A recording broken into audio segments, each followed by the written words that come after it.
Module 4, Lecture A, Datasets and Loaders. By the end of this lecture, you will be able to implement custom PyTorch dataset classes that load and preprocess samples on demand, configure Dataloader instances with appropriate batch sizes, shuffling, and multiprocessing workers, and use built-in datasets from Torch Vision and Torch Text as quick starting points for experiments. Custom dataset design. Map and iterable datasets. When designing a dataset, you first decide whether it should behave like a map or like an iterable. A map-style dataset lets you access each sample directly by an index, much like selecting a specific row in a spreadsheet. This works best when the data storage supports random access, such as images in folders or records in a database. It is especially useful for supervised learning, where you often need to shuffle data and refer to samples by index. Because it aligns well with common training workflows that rely on indexing and knowing the dataset length, the map-style approach is widely used in practice. Iterable-style datasets are best when you process data sequentially instead of accessing it by position. They are especially useful for data streams, very large datasets that do not fit in memory, or data generated in real time, such as sensor readings or server logs. In these cases, indexing is impractical, and simulating random access is expensive, so you treat the data as a continuous flow. This approach works smoothly with training loops and is well suited to large-scale and online learning settings. Choosing between map-style and iterable-style datasets shapes how you build and optimize your data pipeline. Map-style datasets support easy length computation, random sampling, and built-in shuffling, so they work well when you have a stable, well-defined collection, such as images or tabular data. Iterable-style datasets are better for scalable, flexible access to streaming data, like compressed text or real-time telemetry, without storing everything locally. Begin by deciding whether your data is a finite collection or an ongoing stream, and design your dataset around that choice, keeping in mind that you can also combine both styles for more robust pipelines. Python code, map and iterable datasets. This script demonstrates the difference between map and iterable datasets using very small synthetic examples, so the behavior is easy to see. It is designed to be run cell by cell, so you can follow the explanation step by step. By comparing these two dataset types on simple data, the script helps clarify how they work and how they differ in practice. This line is a comment indicating an optional command to install PyTorch and TorVision. The installation is run in a quiet mode, so it does not produce a lot of output. Including this step helps ensure that, if PyTorch is not already installed, the script can still run without errors caused by missing libraries. We start by importing the random library to control randomness in the script, which helps ensure results can be reproduced. We also import the math library, which usually provides useful mathematical functions and constants, even though it is not used in this specific snippet. Finally, we bring in the operating system library, commonly used for tasks like managing files and directories, but it is also not directly used in this part of the code.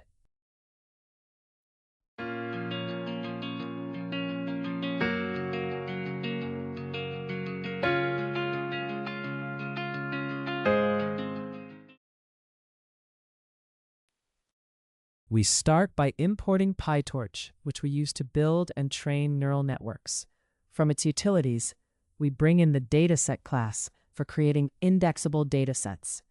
We also import the iterable dataset class for datasets that are produced on the fly and cannot be indexed directly.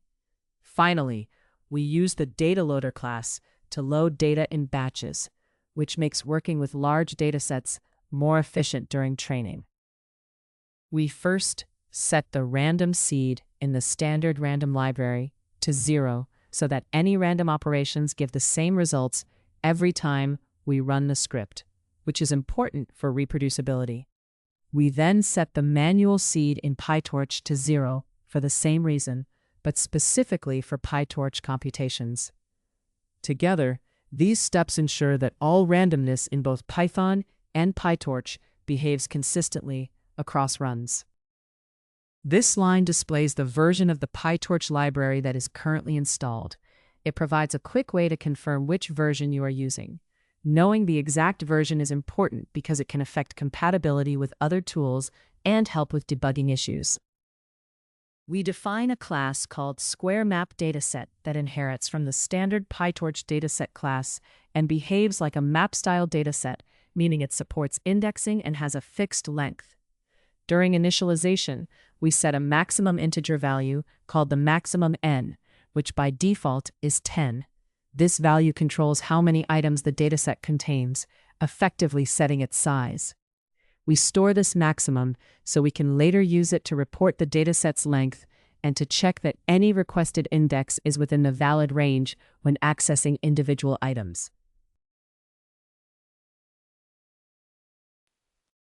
This method returns the size of the dataset by giving the maximum number of items it can contain, which is stored in a variable representing that maximum. Knowing this length allows other parts of the program to perform operations that depend on the dataset's size, such as accessing elements by their position. In short, it defines how many items the dataset can hold and makes size-based operations possible.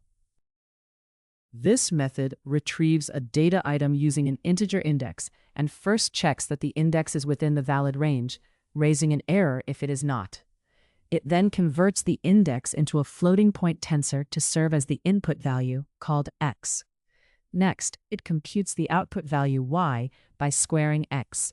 Finally, it returns both x and y together as a pair, representing the input and its corresponding output for that index. We create an instance of the SquareMapDataset class with a maximum integer value of 8, which builds a dataset containing the integers from 0 through 7. When we access an item from this dataset, it returns the square of that integer. Using this instance lets us see how a map-style dataset works in PyTorch, especially how it supports direct indexing of elements and querying its length. This example shows how to access specific items in a map dataset using their positions. We first get the element at index 0, which contains the number 0 and its square 0.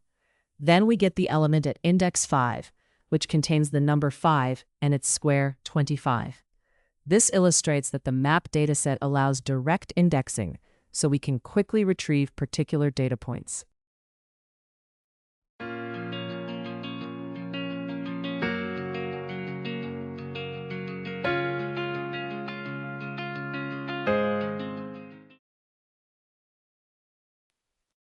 We set up a data loader for the map dataset to control how data is fed to the model in batches. The dataset is used as the data source, and the batch size is 4, so each batch contains 4 samples. Shuffling is turned on to randomize the order of samples each epoch, which helps reduce overfitting by preventing the model from relying on a fixed data order. The number of worker processes is set to 0, so data loading happens in the main process without parallelism, which is suitable for small datasets or for debugging. We use the data loader for the map dataset to retrieve a single batch of inputs and their corresponding outputs. By printing the shapes of these batches, we can see the dimensions of the data and how it is structured. The loop is set to break after the first iteration, so only one batch is processed. This quick check helps us understand how the data loader shuffles and groups the data into batches.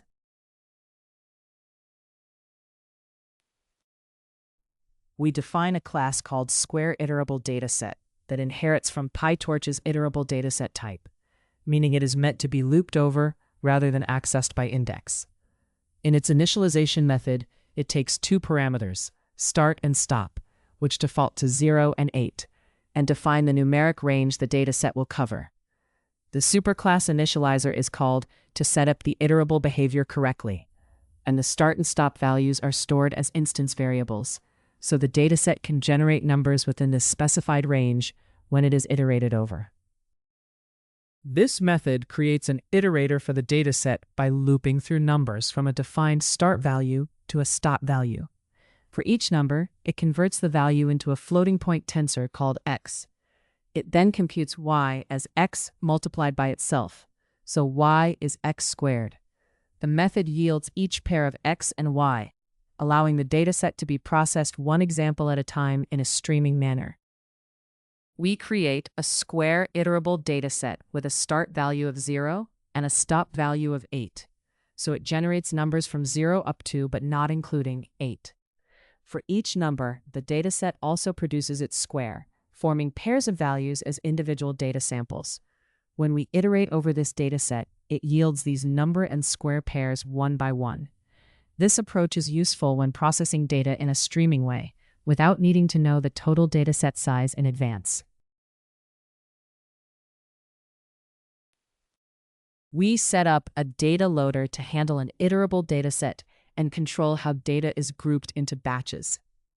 The dataset is used as the data source, and the batch size is set to 4, so each batch contains 4 samples. Shuffling is disabled, so samples are read in the original dataset order. The number of worker processes is set to 0, meaning all data loading happens in the main process without parallel loading. We loop over the iterable data loader, which provides batches from our dataset one after another. For each batch, we split it into input and output tensors, called batch X and batch Y. We then print the shapes of these tensors to inspect the batch dimensions. A break statement stops the loop after the first iteration, so we only examine the first batch. The code explains the main difference between map and iterable datasets. A map dataset has a defined length, set by the maximum integer given when it is created, so you can access elements directly by their position using indexing. In contrast, an iterable dataset does not have a predefined length, and its elements are accessed one after another in sequence. This distinction between fixed length with indexing and sequential access without a set length is the key point being highlighted.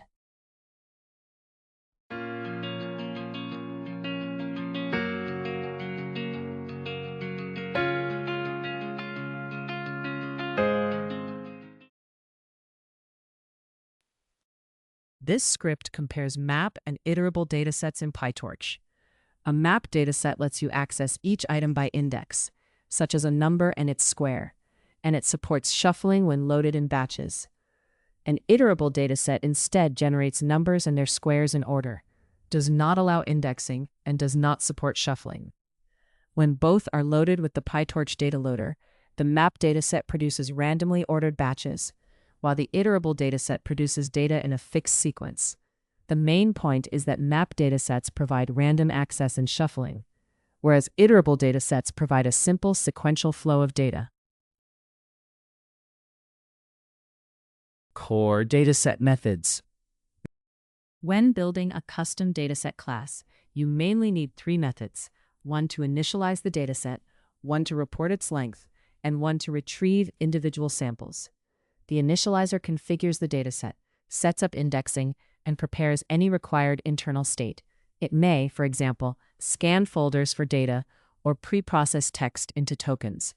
Instead of loading everything into memory, it should store and manage metadata, so the dataset remains efficient and can scale to large collections. The length method is important because it tells the training pipeline how many samples are in the dataset. It should return an integer that matches the actual number of distinct items, such as rows or images. Data loaders and schedulers rely on this value to set batch counts and estimate training time. So an incorrect length can cause problems like incomplete epochs or repeated samples. For instance, in a satellite imagery dataset, the length should match the number of tiles used for training, not just the number of original images, to keep batching and evaluation consistent. The method that retrieves individual samples in a custom dataset is critical because it defines each training example when needed. Given an index, it finds the raw data, loads it, applies preprocessing, and returns input and target pairs. In speech recognition, this might mean handling audio and transcripts. And in recommendation systems, it might mean working with user and item identifiers and ratings. This method must be efficient and consistent, since it is called very often, often in parallel, and directly affects data accuracy and training stability.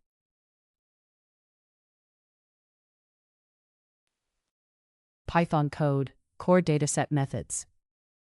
This script introduces the core ideas behind working with datasets by focusing on how to design a custom dataset in the style used by PyTorch. Instead of relying on a full deep learning framework, it uses simple Python structures to simulate the same behavior. The goal is to help you understand the essential methods and patterns that make custom datasets work in a typical machine learning workflow. This script runs using only Python's built-in standard library modules, so you do not need to install any extra packages. Because it avoids external dependencies, it is easy to use and set up. This also helps ensure it works reliably across different systems and environments. We import typing tools such as list, tuple, and any to provide clearer type hints in the code. List describes collections of items, tuple represents fixed-size groups of items, and any allows flexibility when the exact type may vary. Using these type hints makes the code easier to read, understand, and maintain, especially when working with complex data structures. We begin by using Python's random module, which is part of the standard library and lets us generate random numbers and perform random operations. To make these random results repeatable, we set a fixed seed value of 42. Using this seed means that every time we run the code, the random operations will produce the same outcomes. This reproducibility is important for running experiments consistently and for debugging code reliably. We begin by setting a fixed random seed using the random module, so that any random operations in our script always produce the same results. This makes our work deterministic, meaning repeated runs of the code behave identically. In data science and machine learning, this practice is important because it makes experiments reproducible. Reproducibility allows us to reliably verify findings and compare different models or approaches under consistent conditions.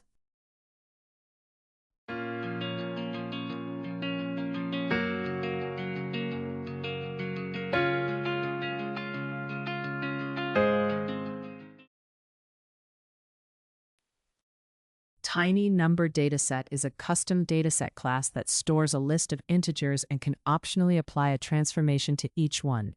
When it is created, it takes the list of numbers and an optional transform function, and it keeps track of how many items are in the dataset.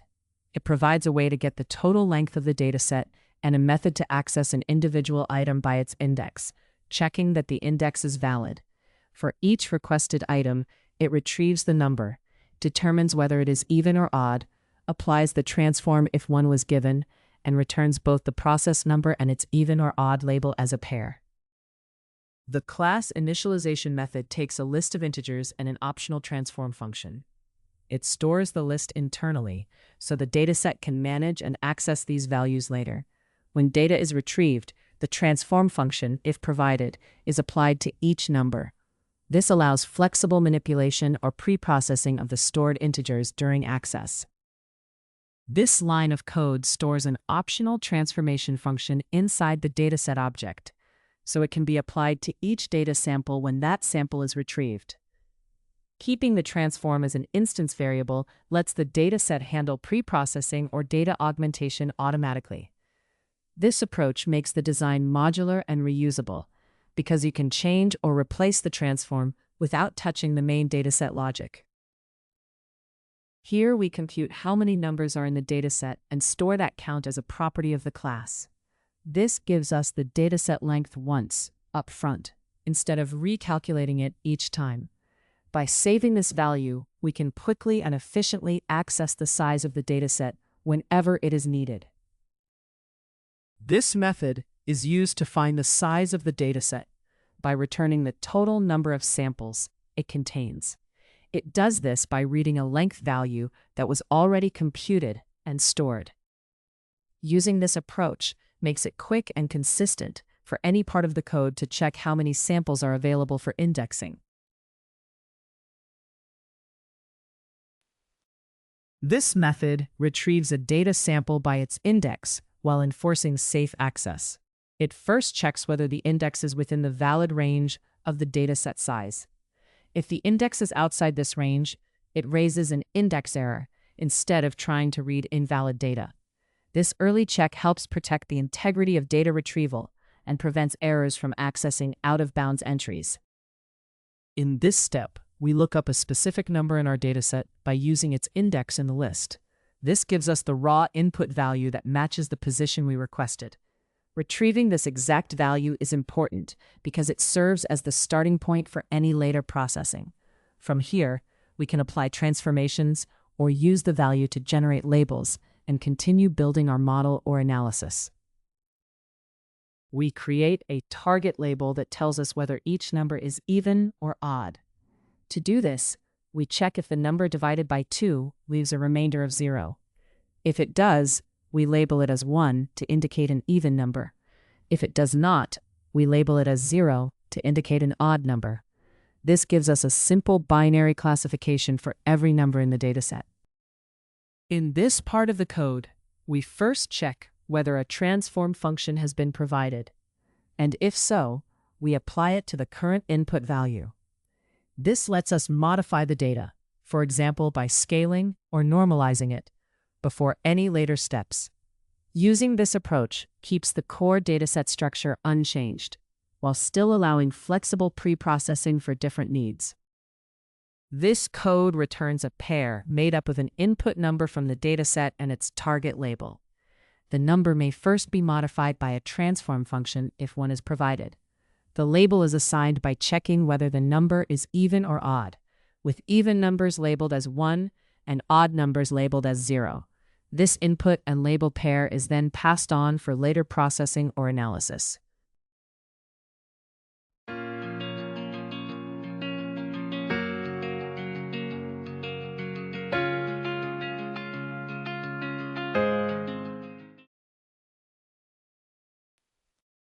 We define a function called divide by 10 that takes an integer, converts it to a floating point number, and then divides it by 10. This operation scales the original value down to a smaller, more precise number. It is useful when you need to normalize or adjust the scale of numerical data, so it is easier to work with in analysis or further processing. We begin by creating a list of integers from 0 to 9, using a range of numbers converted into a list. This list acts as the raw data for our dataset. We then use it to initialize our custom dataset class, so we can demonstrate how the dataset stores, accesses, and processes these numeric values. We create a tiny numbered dataset object called plain dataset using a list of raw integers from 0 to 9 as its input data. We set the transform option to none so that no processing is applied to these numbers. This configuration gives us a simple baseline version of the dataset. Later, we can compare how the dataset behaves with and without transformations using this baseline. We create an instance of a custom tiny numbered dataset using the numbers from 0 to 9, and we attach a transform function that divides each number by 10. This transform is automatically applied to every item in the dataset, scaling all values down. With this setup, we can compare how the dataset behaves when the transform is used versus when it is not applied. We print the length of the plain dataset to show how the length operation works. This tells us how many samples are in the dataset before any transformations are applied. In other words, it reports the original number of data points available. This helps you understand the dataset size in its raw form.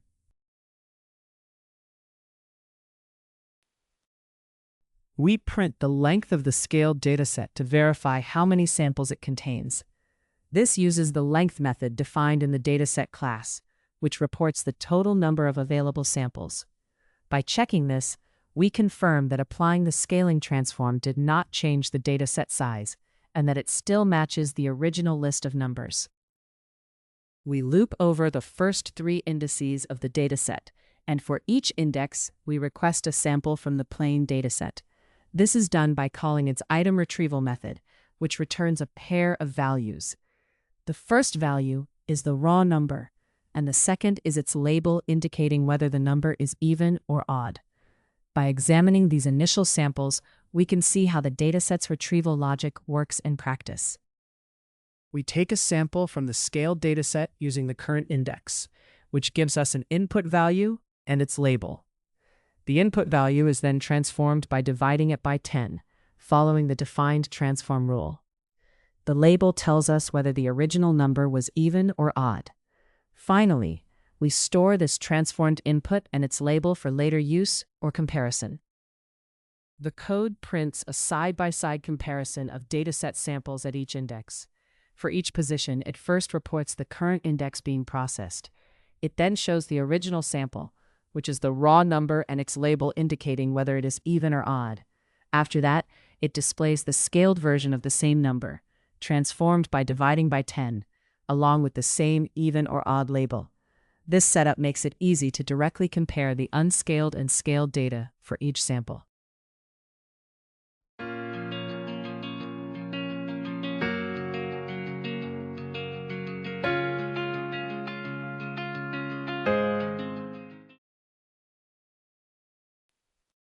The code verifies that the dataset handles index operations safely by checking what happens when an invalid index is accessed and confirming that it raises an index error.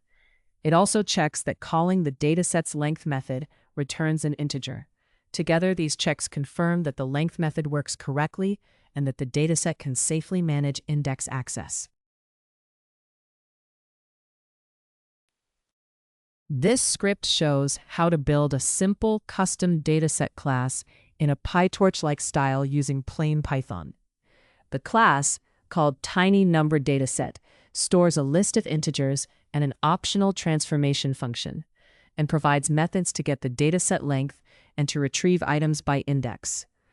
Each item is returned as a number paired with a label that indicates whether it is even or odd.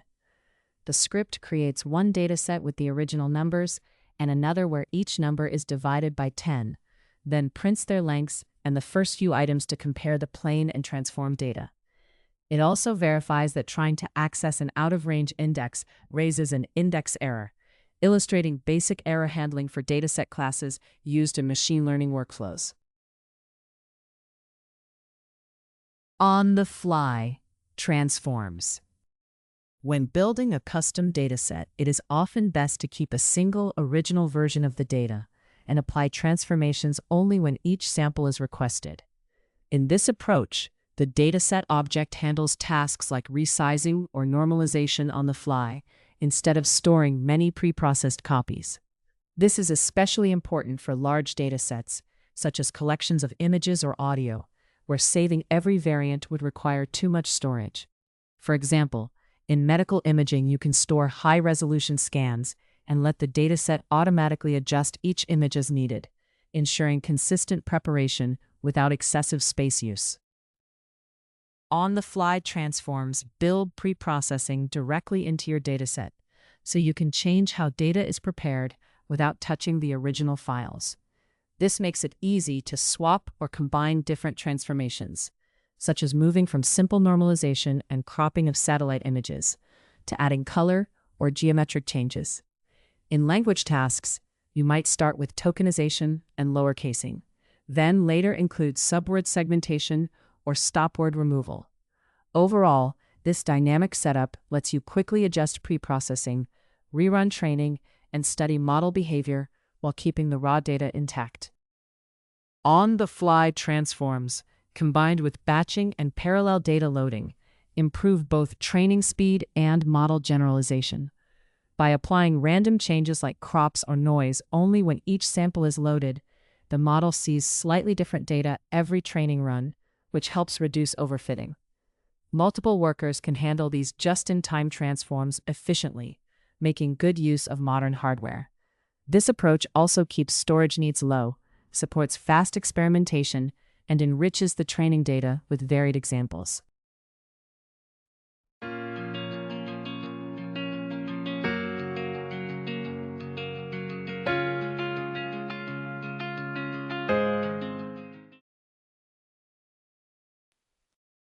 Python code, on-the-fly transforms.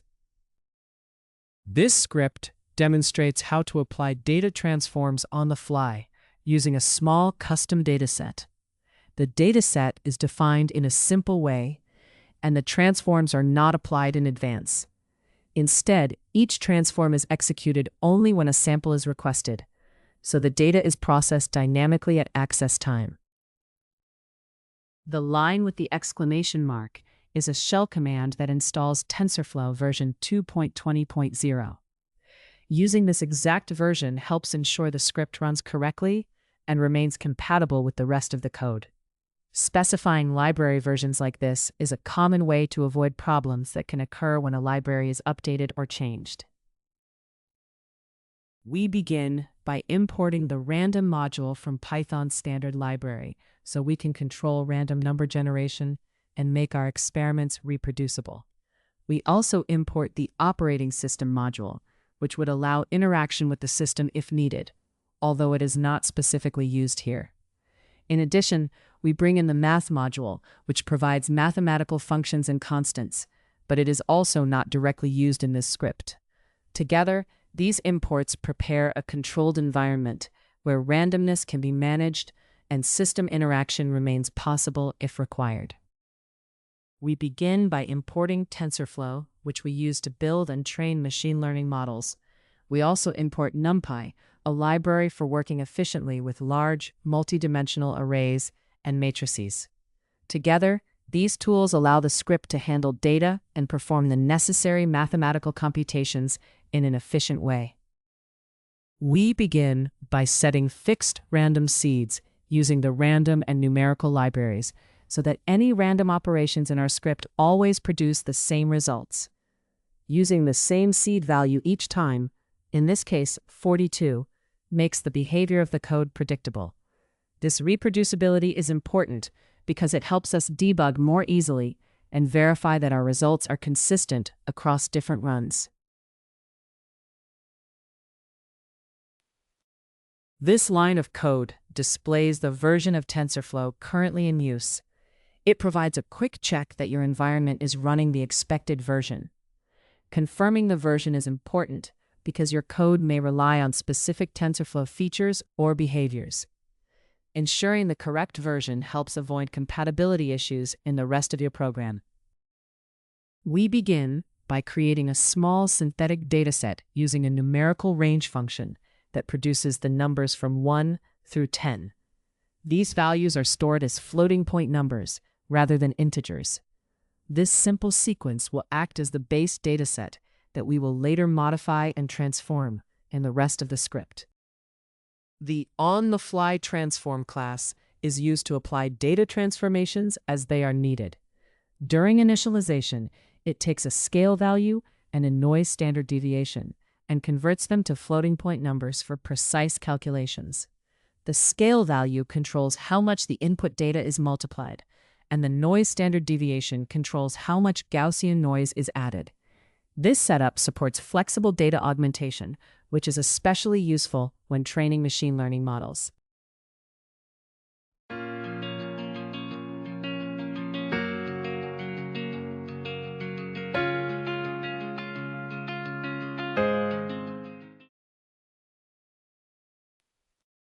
This method transforms an input by first converting it to a floating point number and multiplying it by a fixed scale factor to adjust its magnitude. When used in training mode, if the noise standard deviation is greater than 0, it then adds Gaussian noise with 0 mean and that standard deviation to the scaled value. This introduces controlled randomness into the data during training. The method finally returns the scaled value, with noise added when those training conditions are met. We create a custom dataset class that builds on TensorFlow's dataset features and applies data transformations on the fly. Within this class, we define a required method called inputs, which simply returns an empty list. This means the dataset has no extra input dependencies beyond the data it directly receives.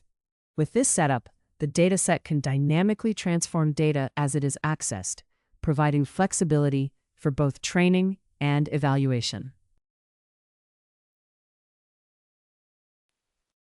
The method first converts the input values into a NumPy array with a float32 data type to keep the data consistent, and it verifies that this array is one-dimensional, so later steps work correctly. It then builds a TensorFlow dataset from these values using tensor slices, so each element of the array becomes its own data point. This structure allows the method to apply transformations to each element dynamically as the data are accessed during processing.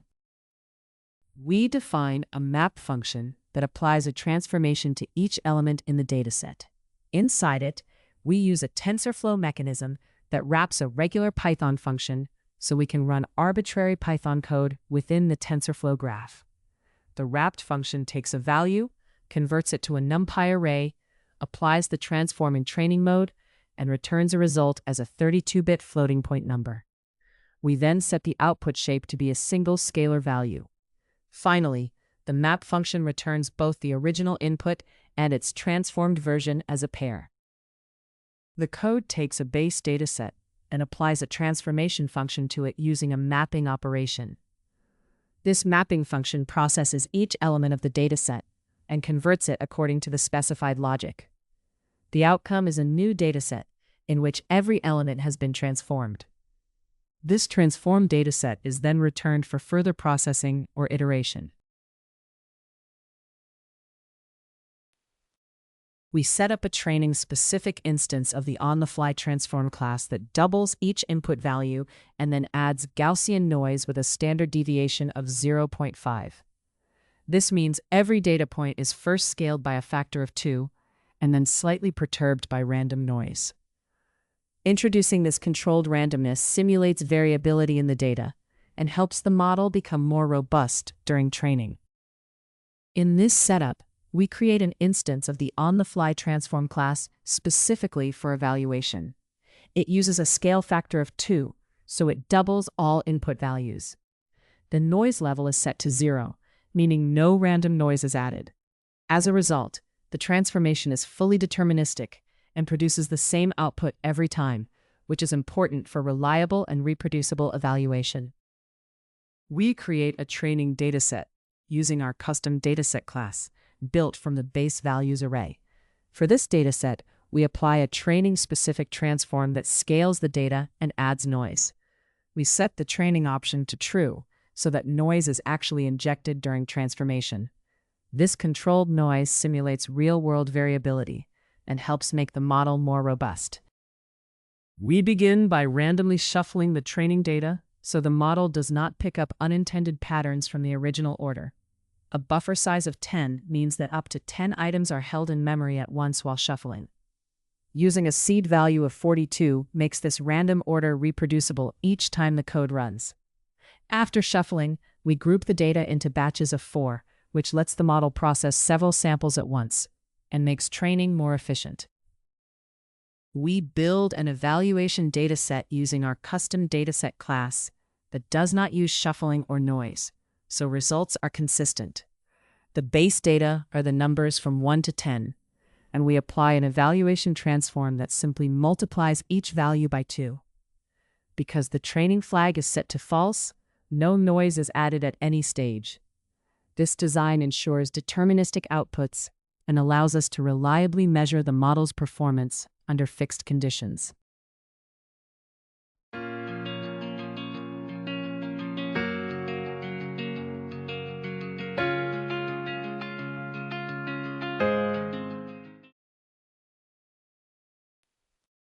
We prepare the evaluation dataset for efficient processing by grouping the data into batches of 4 items.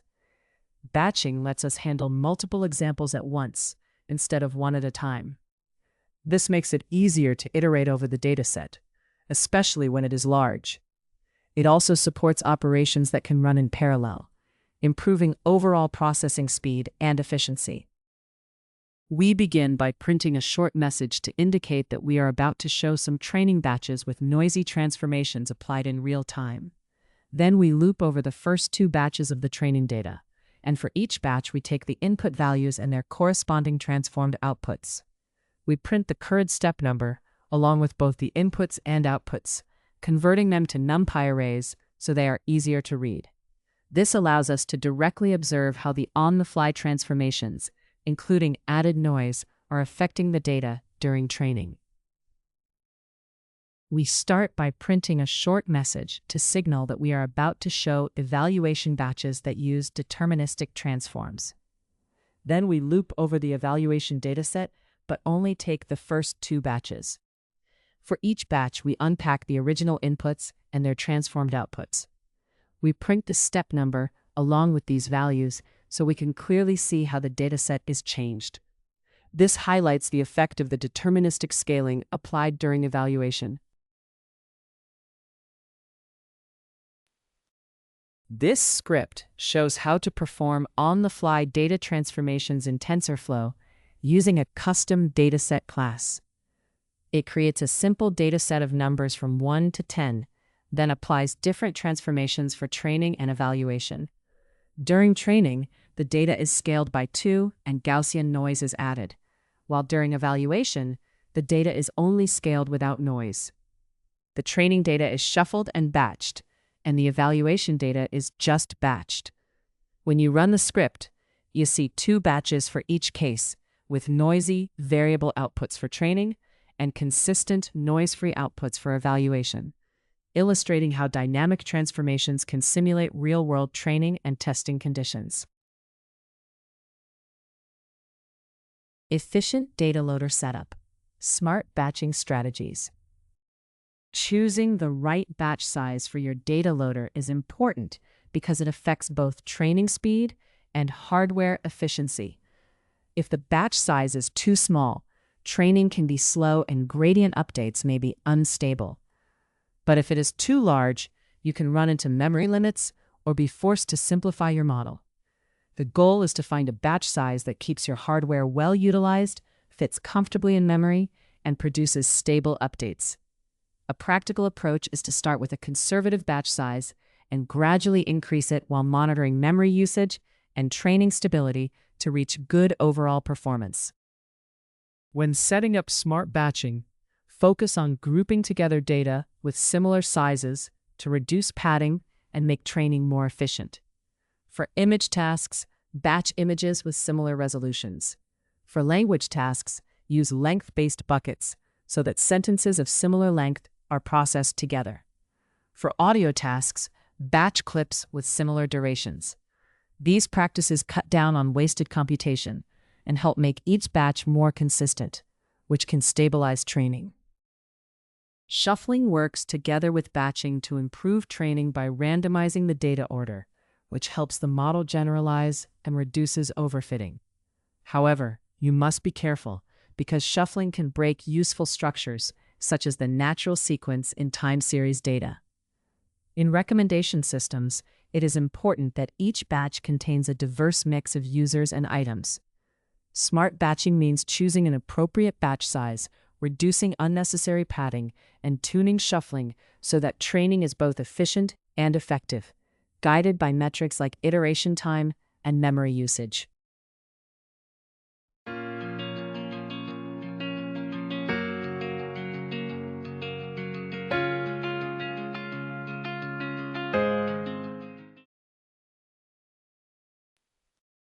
Python code, smart batching strategies. This script shows how to use smart batching strategies to make data loading more efficient. It compares different batch sizes and whether or not the data is shuffled. The main goal is to find an effective way to configure the data loader for better performance. The line that begins with an exclamation mark runs a command to install the PyTorch and Torch Vision libraries, often in a Jupyter Notebook environment. This ensures that PyTorch is available for working with tensors and building neural networks, and that Torch Vision is available for image processing tasks. Installing these libraries is a necessary first step because the rest of the code depends on them for data handling and model training. We begin by importing 3 standard libraries to support our script. The random library is used to generate random numbers, which helps create variability in our dataset. The math library provides useful mathematical functions for any calculations we may need. Finally, the operating system library is included so the script can interact with the system environment, such as handling files or configuration, even if those features are only used potentially. We begin by importing PyTorch, which provides the core tools for working with tensors and building neural networks. From its utilities, we use the Dataset class to define how our custom data is stored and accessed.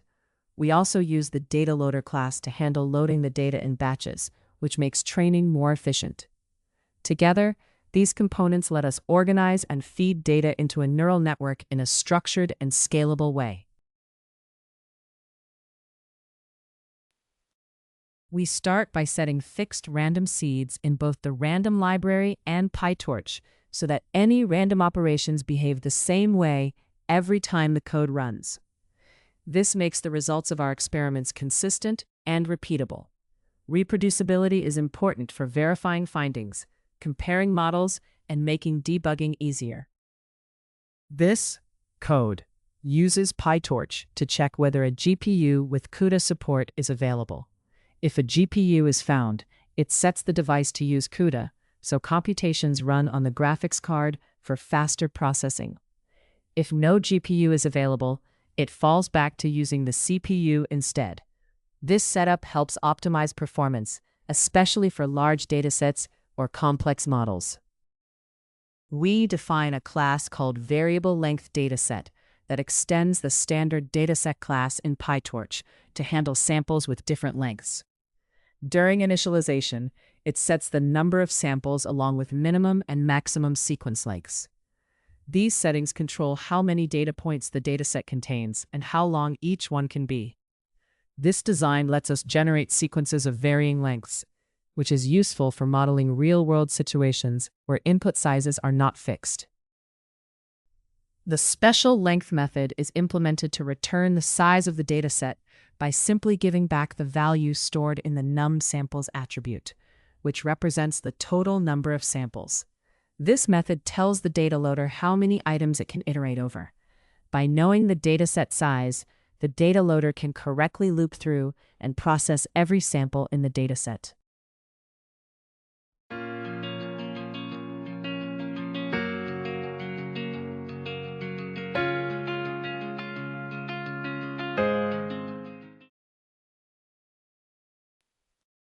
This function retrieves a single sample from the dataset by first choosing a random sequence length between the minimum and maximum values defined when the dataset was created. It then builds a tensor of that length filled with ones and multiplies every element by the sample's index, so the entire sequence is labeled with that index. Finally, it returns both the tensor and its length, enabling the data loader to work efficiently with sequences of different sizes. We use a custom dataset called Variable Length Dataset to generate sequences whose lengths can vary.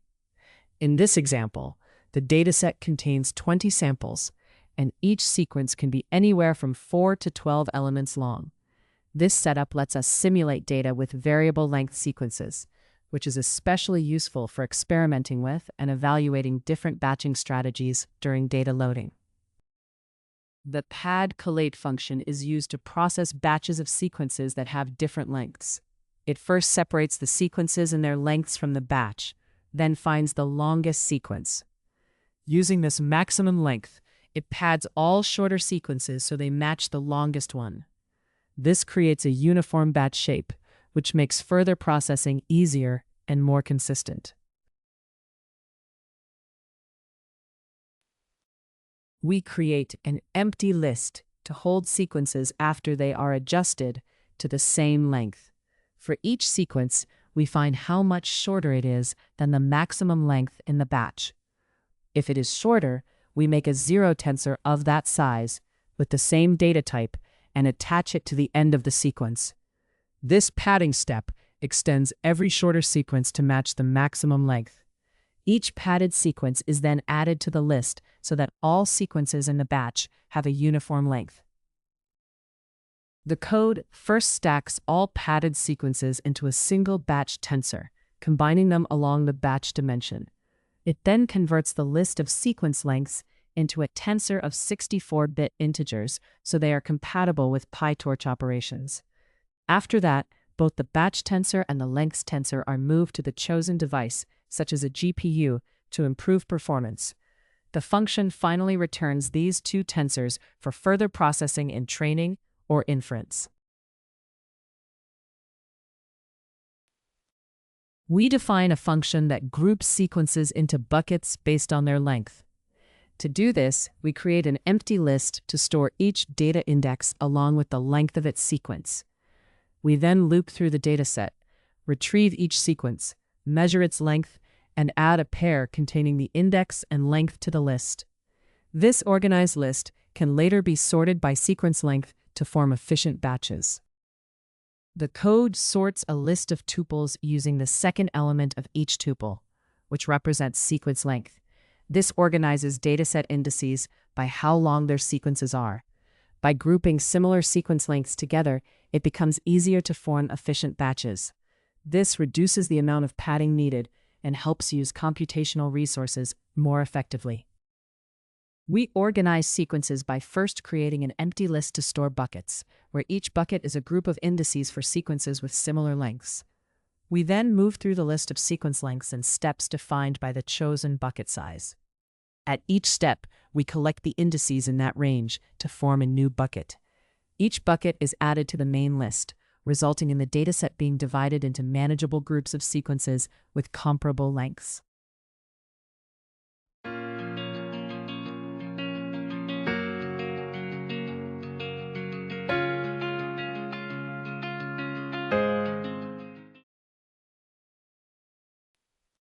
The function first randomizes the order of the buckets, while keeping the items inside each bucket in their original sequence.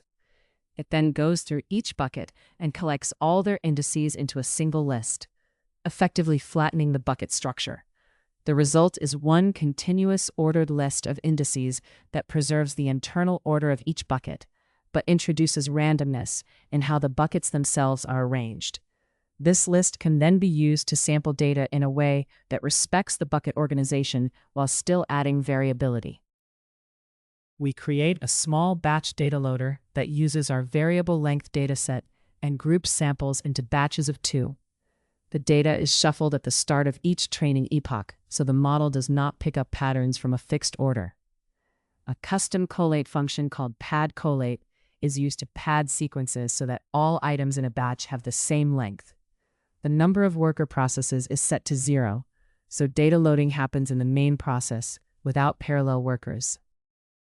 We configure a data loader to process our synthetic dataset in larger batches. Each batch contains 8 samples, and we enable shuffling so the sample order changes each epoch, which helps reduce overfitting. A padding function makes sure all sequences in a batch are extended to the same length, so they can be processed in parallel. We also set the number of worker processes to 0, meaning data loading happens in the main process. We build a data loader that uses length-based bucketing by calling a function that creates length buckets with a chosen bucket size, such as 4. This function groups dataset indices so that each group contains sequences with similar lengths. As a result, the batches formed from these groups are more uniform in size, which improves computational efficiency. The final output is an ordered list of indices organized by these length-based buckets. We use a subset random sampler from PyTorch that takes the ordered bucket indices we created earlier. This sampler randomly selects data points from those indices so that the data loader forms batches with similar sequence lengths. By grouping similar legs together, we reduce the amount of padding needed and make training more efficient. Overall, this sampling strategy helps optimize computation during the training process. We set up a data loader for a dataset with variable length sequences and use smart batching based on sequence length. The batch size is 4, so each batch contains 4 samples. Instead of random shuffling, we use a sampler that orders samples by their length to make batching more efficient. A collate function pads sequences within each batch to the same length, so they can be processed together. Data loading is done in the main process by setting the number of worker processes to 0.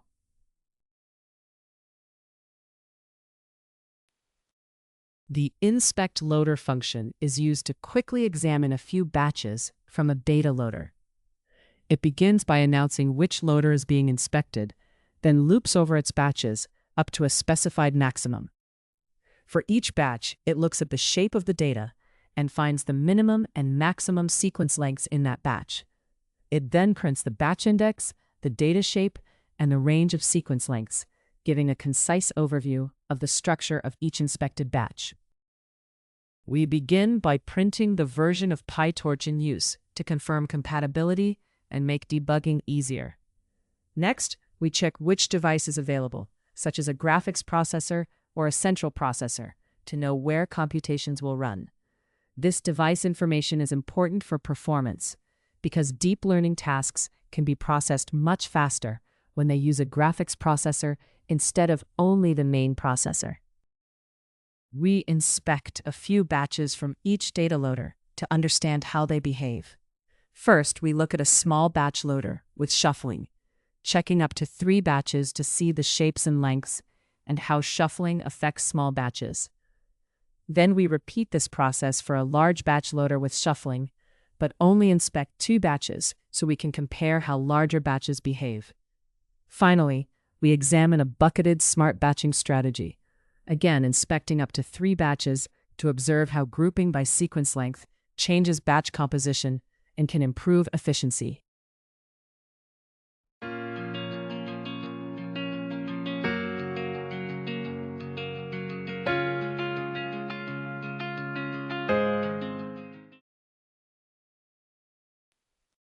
This script shows how to use smart batching strategies in PyTorch for variable length sequences. It builds a synthetic dataset and compares 3 data loading setups: a small batch loader with shuffling, a large batch loader with shuffling, and a bucketed loader that groups sequences of similar length. The small and large batch loaders differ mainly in how much data they process at once and how often model updates can occur.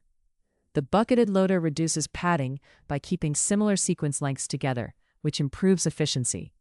When you run the code, it prints batch shapes and length ranges so you can see how each strategy changes the way data is processed, helping you optimize data loading for variable length inputs in machine learning tasks. Tuning data loader workers. In deep learning, data loading can be sped up by using multiple worker processes that read, transform, and batch data in parallel while the main process runs the model. If you use only one worker, the model may sit idle waiting for data, especially with large or complex data sets. Adding more workers usually reduces this waiting time and increases throughput, but using too many can exceed your hardware limits. The best number of workers depends on your system, so you should experiment to find the optimal setting. To choose the right number of workers in your data pipeline, focus on keeping the model busy while avoiding system overload. On machines with many CPU cores and fast storage, using multiple workers can speed up tasks like reading files and decoding images so the GPU does not sit idle, especially with large, high-resolution datasets. However, if the dataset is small or needs little pre-processing, too many workers can add unnecessary overhead. In those cases, using fewer workers, or even just one, may be more efficient and simpler to manage. When configuring worker processes for data loading, you need to balance their number with available memory and storage bandwidth. Using too many workers can cause memory problems or slow data access, especially on shared systems. A good approach is to start with a small number of workers, then monitor GPU usage and data loading times and adjust gradually. The ideal number depends on your specific hardware and data setup, so reassess these settings whenever those conditions change.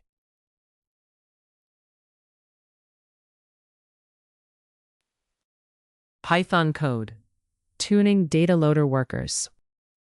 This script demonstrates how to tune data loader workers while keeping the setup simple and safe by running only on the PyTorch CPU. Its main goal is to help you understand how worker settings affect performance without involving GPUs or complex configurations. The script is designed to produce short, clear output so you can quickly see and interpret the results. Overall, it offers a focused, easy-to-read example of data loader worker tuning on a CPU-only system. The line starting with an exclamation mark is a shell command used in environments like Jupyter Notebooks to install the PyTorch and Torch Vision libraries so the script can run properly. PyTorch is used to build and train neural networks, and Torch Vision adds tools and datasets for computer vision tasks.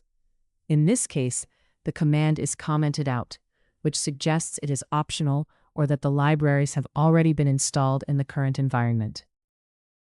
We start by importing 3 modules that support common programming tasks. The operating system module lets us interact with the system, for example, to work with files or environment variables. The time module provides tools for working with time, such as measuring how long code takes to run. The random module lets us generate random numbers, which is useful for things like setting random seeds to make experiments reproducible.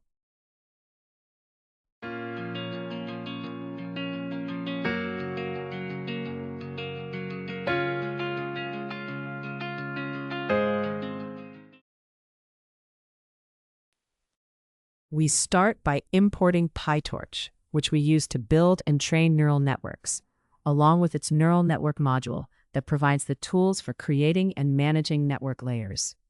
We also import the data loader class to load data in batches, which makes training more efficient.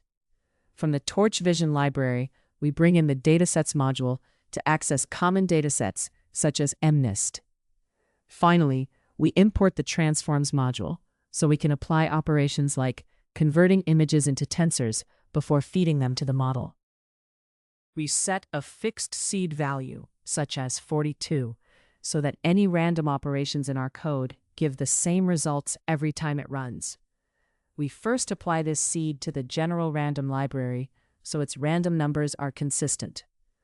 Then we set the seed for PyTorch, which controls randomness in tasks like initializing model weights or shuffling data. Using the same seed across runs makes experiments reproducible and helps with debugging and comparing results. This code chooses which device to use for computation by checking whether a graphics processing unit is available through PyTorch's CUDA support. If a GPU is found, it is selected to speed up the calculations. If not, the code falls back to using the CPU. Making this choice is important for getting better performance, especially with large datasets or complex models.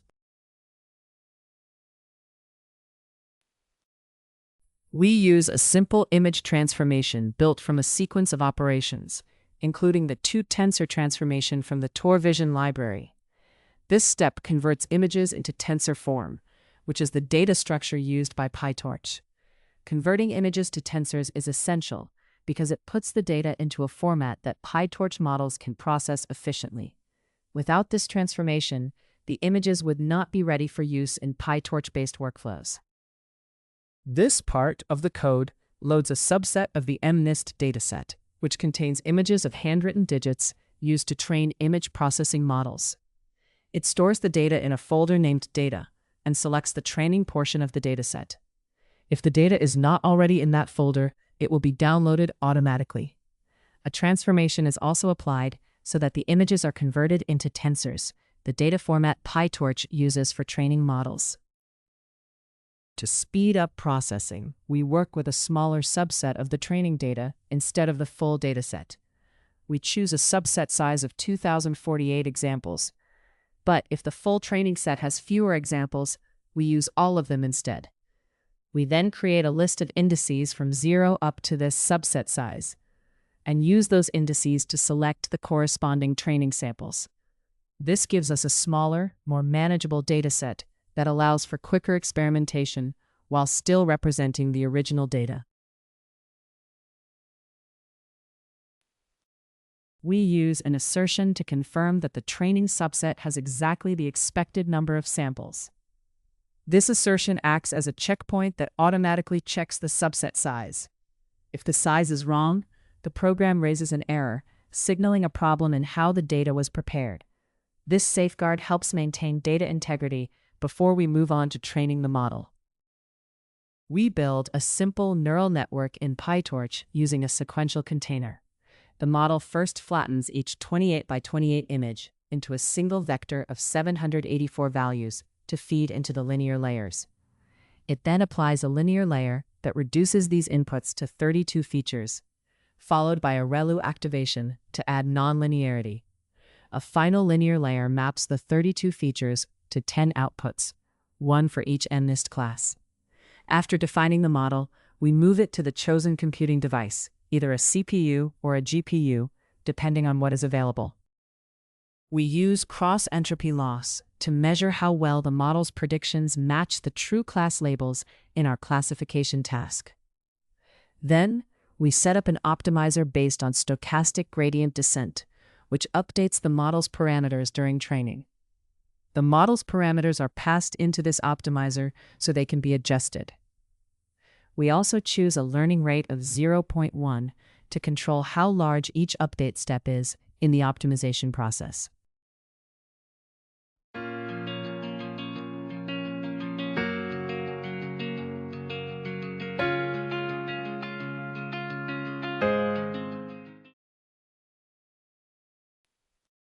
The function starts by defining a helper that measures how long a single training epoch takes using the chosen number of data loading workers. Inside this helper, it builds a training data loader with a batch size of 64 and enables shuffling to keep the input order random. The number of workers passed in controls how many subprocesses handle data loading. When a GPU is available, the loader also pins memory to speed up transfers to the device. Overall, this configuration is designed to optimize data loading performance during training. At the start of each training epoch, the code records the current time using the time module. This allows the program to measure how long the epoch takes to run. Knowing the duration of each epoch helps with analyzing performance and making optimizations to speed up training. The code loops through the data loader, which supplies batches of images and their labels. For each batch, it transfers the images and labels to the chosen computing device, such as a graphics processor if one is available. This ensures that the data is in the right place and ready for the model to process efficiently. This code performs a defensive check on the shapes of the data batches before training. It verifies that the images have 4 dimensions, corresponding to batch size, channels, height, and width, which is the standard format for image batches in deep learning. It also checks that the labels are one-dimensional, since each image should have a single class label. These validations help detect unexpected data shape problems early and prevent errors during model training. The code runs a forward pass by feeding the images through the neural network to generate prediction outputs for the batch.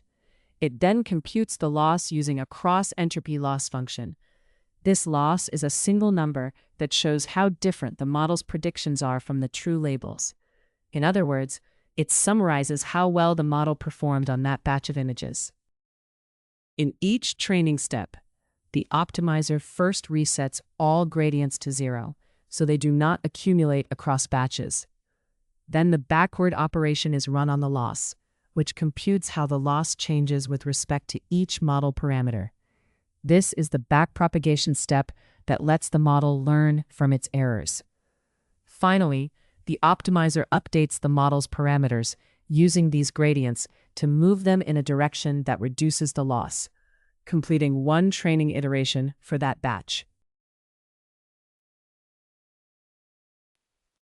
The code measures how much time has passed since the start of the epoch by taking the current time and subtracting the stored start time. This calculation gives the elapsed time in seconds. It then returns this value as a floating point number, allowing for precise timing measurements. The script first reports the version of PyTorch in use, so you can confirm compatibility and understand the software environment. It then reports which device will handle the computations, either a graphics processor or the central processor, depending on what is available. Knowing this is important because running on a graphics processor can greatly speed up the calculations compared to using only the central processor. We define a list of worker settings with the values 0, 1, 2, and 4, which represent different numbers of worker threads used by the data loader. By trying each of these settings, we can see which number of workers loads data most efficiently for our task. We also create an empty results list to store the timing for each configuration, so we can compare their performance afterward. We test different worker settings by looping over a predefined list of options, and for each one, running a function that performs a single training epoch with that number of workers. The function returns how long the epoch takes to complete. We record each worker setting together with its elapsed time in a results list. This lets us later examine how changing the number of workers influences training speed.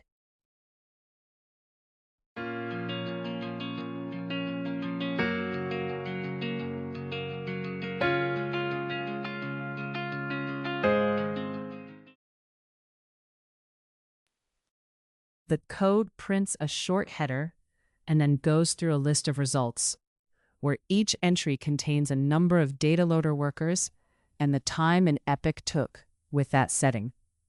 For each entry, it prints a neatly formatted line showing the worker count and the corresponding epoch time rounded to 3 decimal places. This creates a clear summary of how changing the number of workers influences training time. Users can then use this information to choose an efficient number of workers for their own training runs.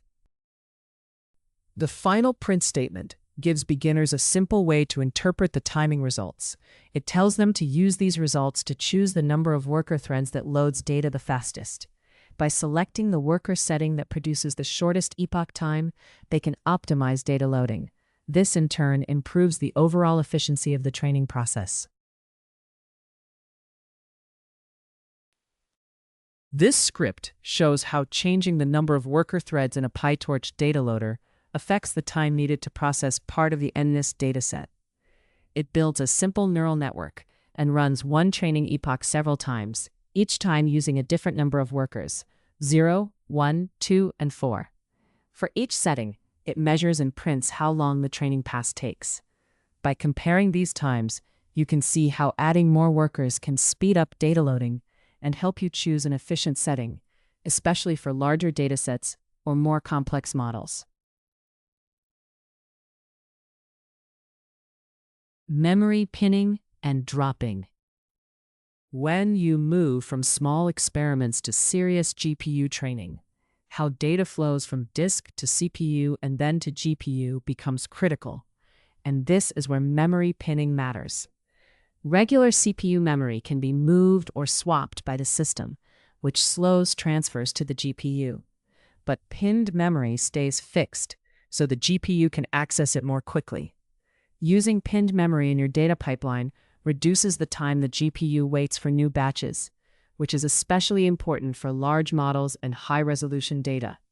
In tasks like computer vision with high-definition images, this helps keep the GPU consistently busy and training more efficient. Pinning memory is not a free optimization because it uses a limited system resource and must be applied carefully. Allocating too much pinned memory can interfere with other processes and even cause crashes, especially on shared or personal machines running many tasks. A better strategy is to pin only the data batches that are actually being transferred to the GPU, instead of large, duplicated buffers.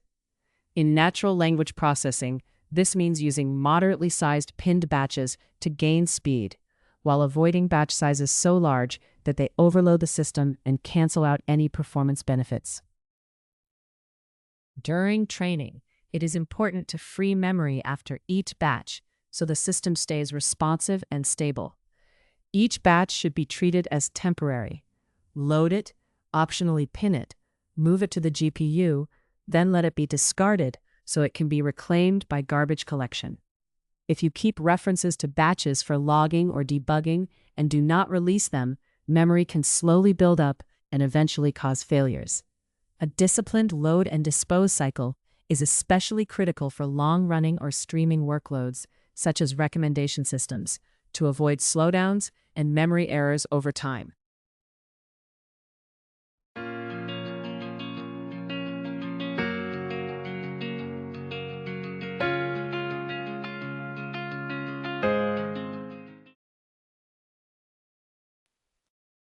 Python code, memory pinning and dropping.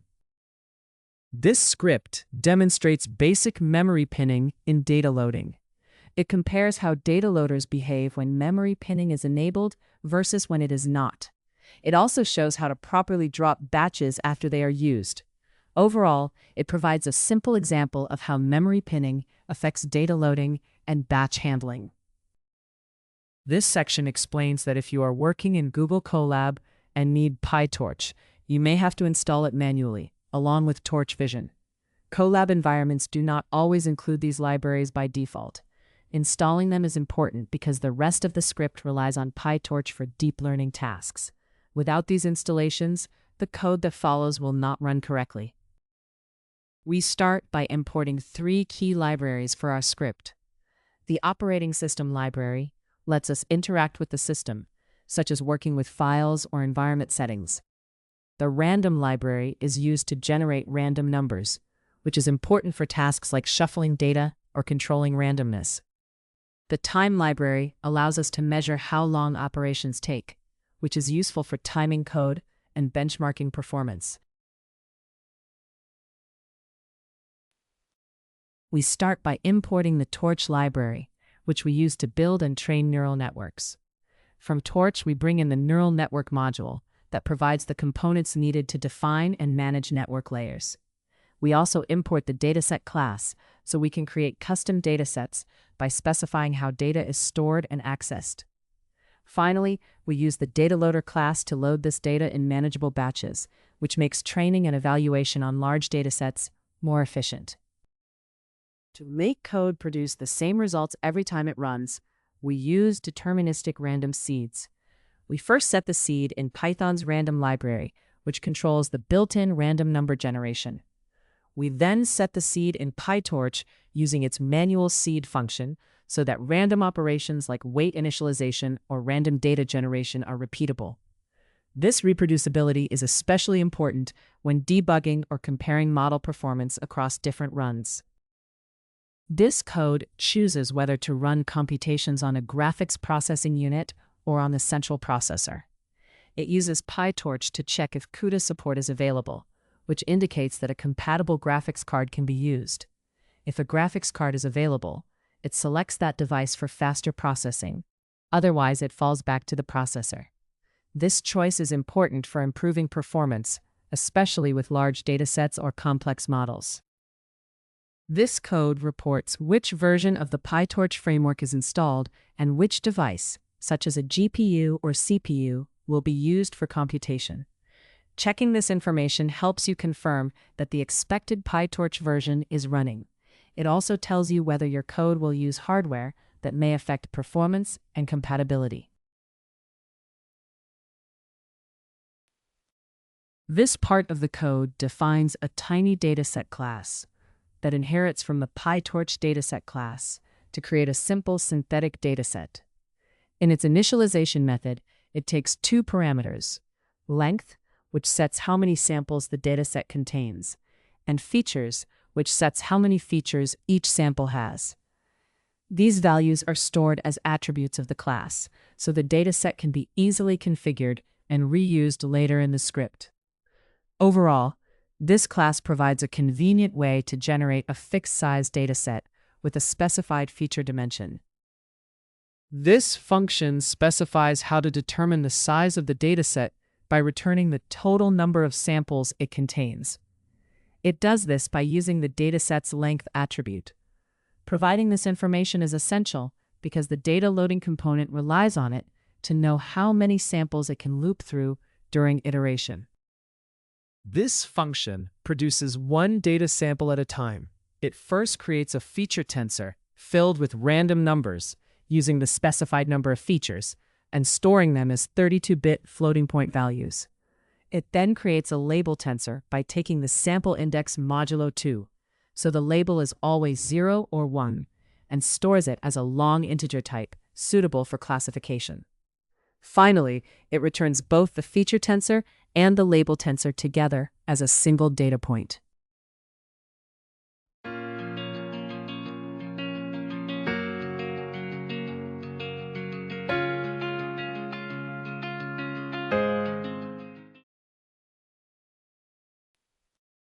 We create a tiny dataset instance with a length of 512 and a feature size of 128. This sets up a small synthetic dataset that will later provide input to our model. Each sample in this dataset contains the specified number of features. Using this random data lets us simulate data loading and processing in a controlled way. We build a simple neural network using a sequential structure with three main parts. First, a linear layer reduces the input from 128 features down to 32. Then, a ReLU activation adds nonlinearity so the model can learn more complex patterns. Finally, another linear layer maps these 32 values to two outputs, which is suitable for binary classification. The whole model is placed on the chosen computing device, such as a graphics processor, to run training and inference more quickly. We create a helper function to measure how long one full pass through the dataset, called an epoch, takes. This function receives a data loader and a label. Then it switches the model to evaluation mode, so layers like dropout behave correctly for testing rather than training. It records the start time and initializes a counter for processed batches. With this setup, we can time each epoch and compare the performance of different data loading strategies.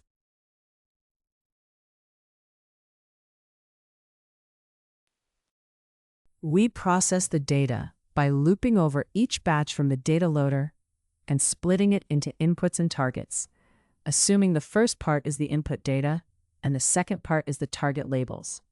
For each batch, we then check that the inputs have 2 dimensions and the targets have 1 dimension. These checks confirm that the data has the correct shape and is properly structured for the model to use. The code sends both the input and target tensors to the chosen device, such as a GPU or CPU, using a non-blocking transfer.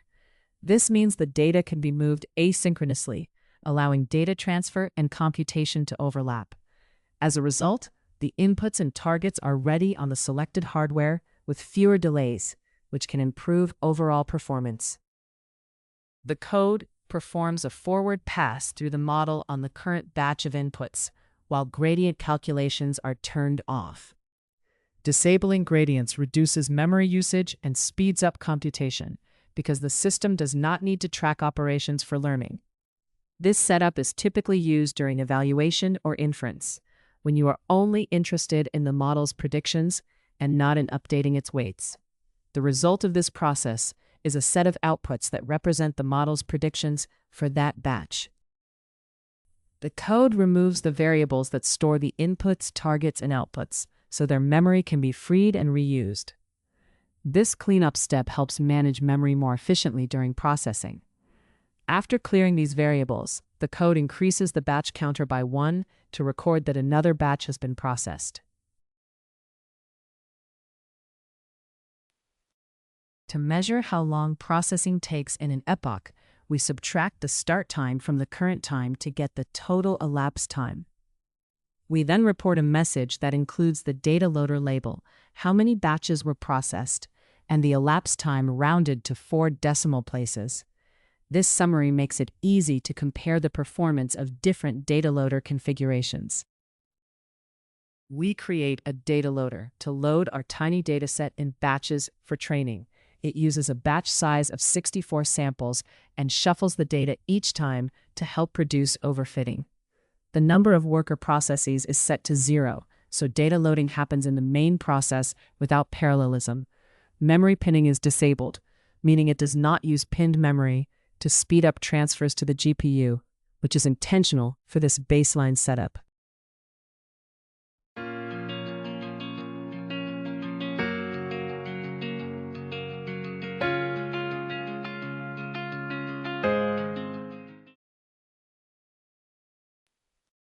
We set up a data loader to efficiently feed our dataset to a GPU. It uses a batch size of 64, so each batch contains 64 samples, and shuffling is enabled, so the data order is randomized each epoch to support better model generalization. The number of worker processes is set to 0, so data loading happens in the main process. Crucially, pinned memory is enabled to speed up data transfer from the host to the GPU, which is especially important for large datasets. This code runs a single training epoch using a data loader that does not use pinned memory. It calls a batch processing function, passing the data loader and a label indicating that pinned memory is disabled. The goal is to measure how the system performs without memory pinning. This result then serves as a baseline to compare against the performance when pinned memory is enabled. We now run one training epoch using a data loader that has pinned memory enabled to speed up data transfer between the host and the GPU. We call the run epoch function with this data loader and a label that identifies the pinned memory configuration. This setup lets us measure how using pinned memory affects data loading and processing performance. By comparing these results with runs that do not use pinned memory, we can evaluate its performance benefits. The code first checks whether a GPU is available using the Torch library's CUDA detection. If a GPU is found, it then clears any cached memory on the device using Torch's cache emptying function. This frees memory that may have been used by earlier operations. Doing this helps manage GPU memory more efficiently, especially when working with large datasets or models. This script shows how enabling memory pinning can speed up data loading in PyTorch. It uses a synthetic dataset and a simple neural network, then compares two data loaders, one without memory pinning and one with it turned on. Memory pinning locks data in memory, so it can be transferred to the GPU more quickly. The script runs one training epoch with each loader and measures how long it takes to process all batches. In practice, the pinned memory loader usually finishes faster on a GPU, and the script then clears GPU memory to free resources, demonstrating the performance benefit of memory pinning for large data transfers. Using built-in datasets. Working with Torch Vision.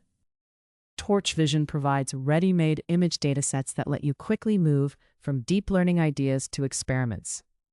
These datasets support tasks like digit recognition and object classification, so you do not have to manually prepare data. This frees you to focus on designing models and interpreting results.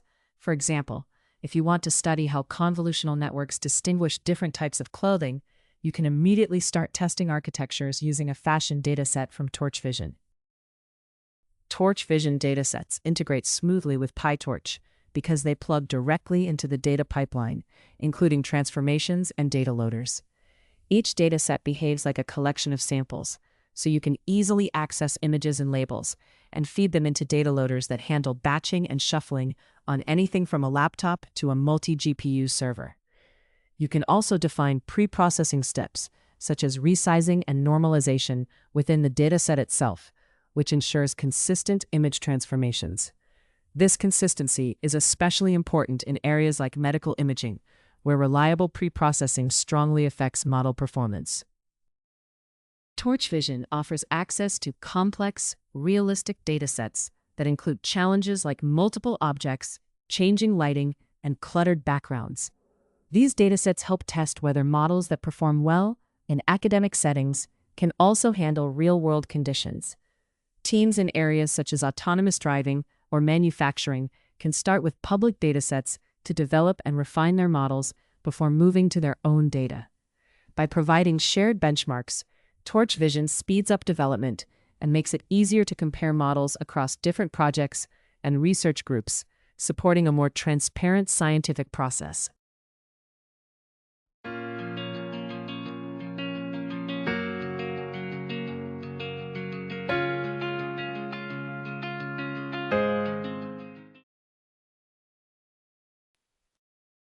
Python code, working with TorVision.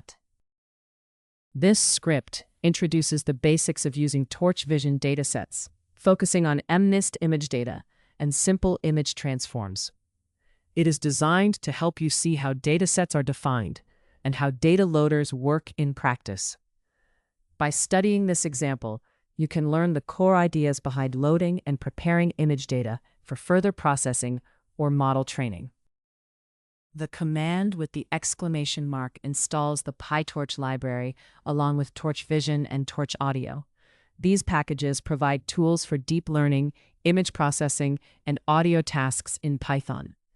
It is commonly run in environments such as Jupyter Notebooks to make sure all required libraries are available. This ensures that scripts using these features can run correctly. We begin by importing 3 key modules to prepare our coding environment. The operating system module lets us work with files and directories. The random module controls random number generation so our results can be reproduced. The math module gives us access to useful mathematical functions and constants. Together, these imports create a consistent and reproducible setup for our code. In PyTorch, we first import the main module, which provides tensors, the core data structure used for storing and manipulating data. We also import the Dataloader utility, which helps load data efficiently in batches. Using Dataloader is especially important when training models because it organizes the data and helps manage memory and computation more effectively. We start by importing the Datasets module from Torch Vision, which gives us convenient access to many standard image datasets for machine learning. We also import the Transforms module from Torch Vision, which provides tools to preprocess and augment images. Together, these modules let us efficiently load image data and apply the necessary transformations before sending it into a model. We begin by setting a fixed random seed so that the program produces the same random numbers every time it runs. This makes results reproducible, which is important for debugging and comparing experiments. In this case, the seed value is 42. We then apply this seed to Python's random module so that all random operations using that module behave consistently across different runs of the script. In PyTorch, we use the manual seed function to set the starting point for its random number generators. This makes all random operations behave the same way every time we run the code. Doing this is important because it allows us to reproduce experimental results and makes debugging more reliable and consistent.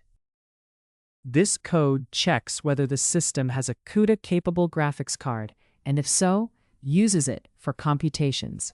Otherwise, it falls back to the CPU. This setup ensures that when a suitable GPU is available, it handles the work, which can greatly speed up processing. This is especially important for large datasets or complex models, where using the GPU can significantly improve performance compared to relying only on the CPU. This line displays the installed version of the Torch library. Checking the version helps confirm that your environment matches the one expected by your code. It is important for verifying compatibility with specific features. It can also help you avoid problems caused by version-related changes or bugs.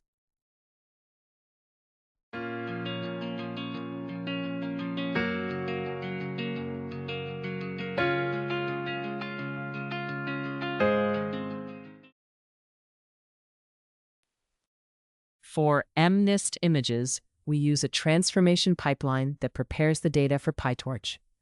First, each image is converted from its original format into a PyTorch tensor so it can be processed by the library.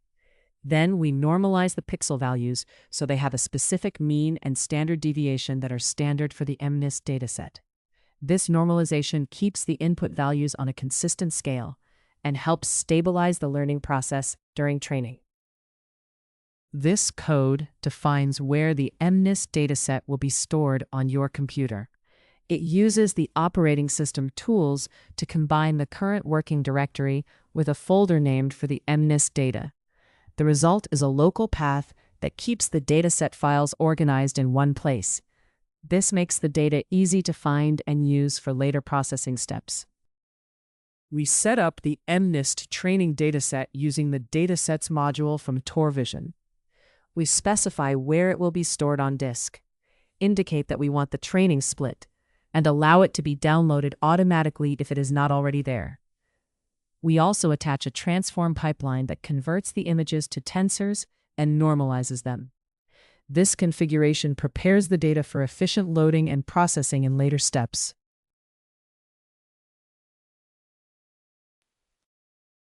We start by checking how many samples are in the MNIST training dataset using a length operation on the dataset object.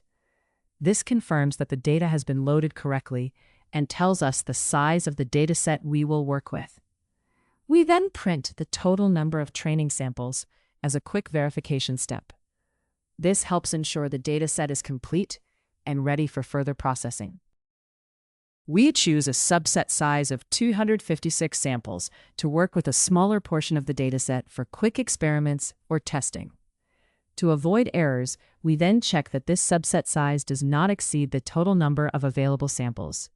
We do this by taking whichever is smaller, the chosen subset size or the dataset size. This ensures we never try to access more data than actually exists in the dataset. To create a deterministic subset of a dataset, we generate a fixed list of indices starting at 0 and continuing up to the desired subset size. Using this same sequence of indices each time ensures that the exact same subset is selected whenever the code is run. This consistency is important because it makes experiments reproducible and their results easier to compare.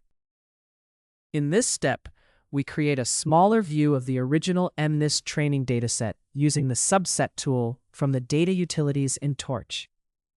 We provide the full training dataset along with a list of indices, and this produces a new dataset that contains only the selected samples.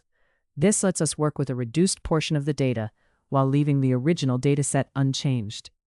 It is especially useful for quick experiments or when we want a more manageable dataset size.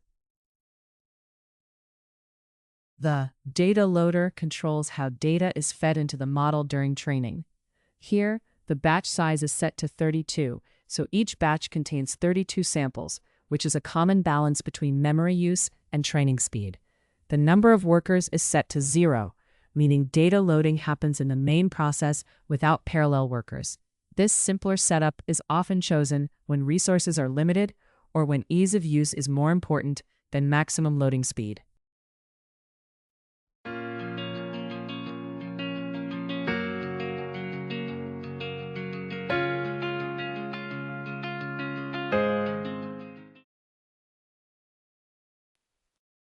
We use a data loader to control how data is fed into the model during training.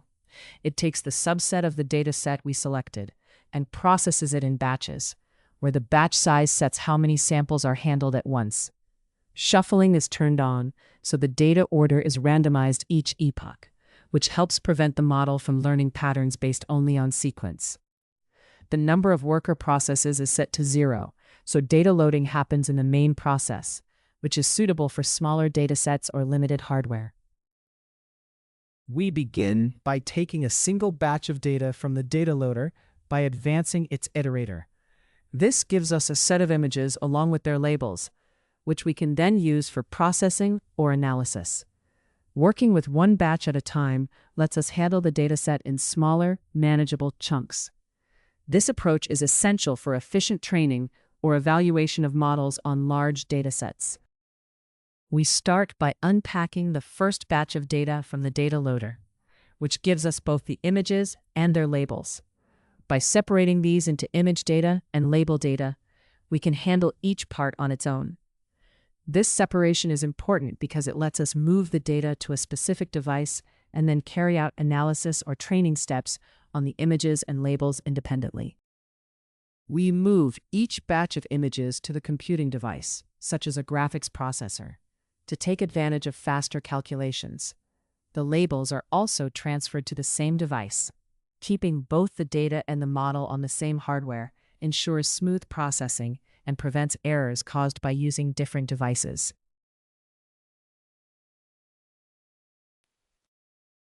We print the shape of the image batch to see its dimensions, which usually include the batch size, number of channels, and the height and width of each image.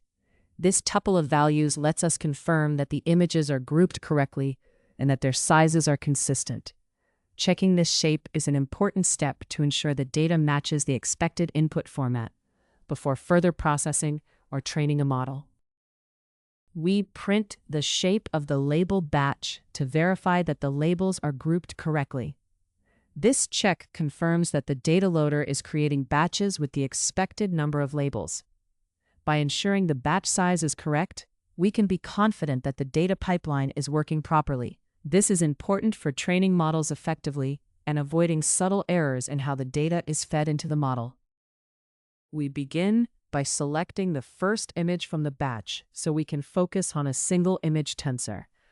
Working with one image at a time makes it easier to run further analysis or operations on it. This allows us to compute statistics for that specific image or visualize it separately from the rest of the batch. We check the shape of the first image in the batch to confirm it has the expected dimensions. To do this, we print the shape of the image tensor and convert it to a tuple so it is easier to read. This step verifies that the image data is structured correctly, including the number of channels and the height and width. Ensuring the shape is correct helps prevent errors later in the processing pipeline. To find the mean pixel value of the first image, we apply the mean operation to the image tensor, which averages the pixel intensities across all channels and dimensions, and then convert the result to a standard Python float for easier use. In the same way, we compute the standard deviation by applying the standard deviation operation to the image tensor, which measures how much the pixel values vary around the mean and reflects the image's contrast. This value is also converted to a float to keep the format consistent and convenient for further processing or display. The program calculates the average pixel value of the first image in the batch and rounds it to 4 decimal places. This value is used to check that the normalization step on the image data worked correctly. After proper normalization, the mean of the image should be close to 0, confirming that the data has been adjusted as expected.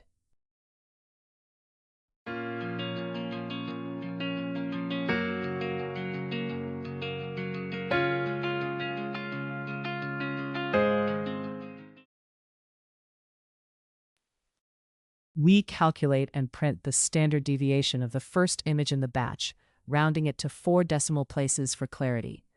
This value shows how spread out the pixel values are in the normalized image. By checking this spread, we can verify that the normalization process is behaving as expected.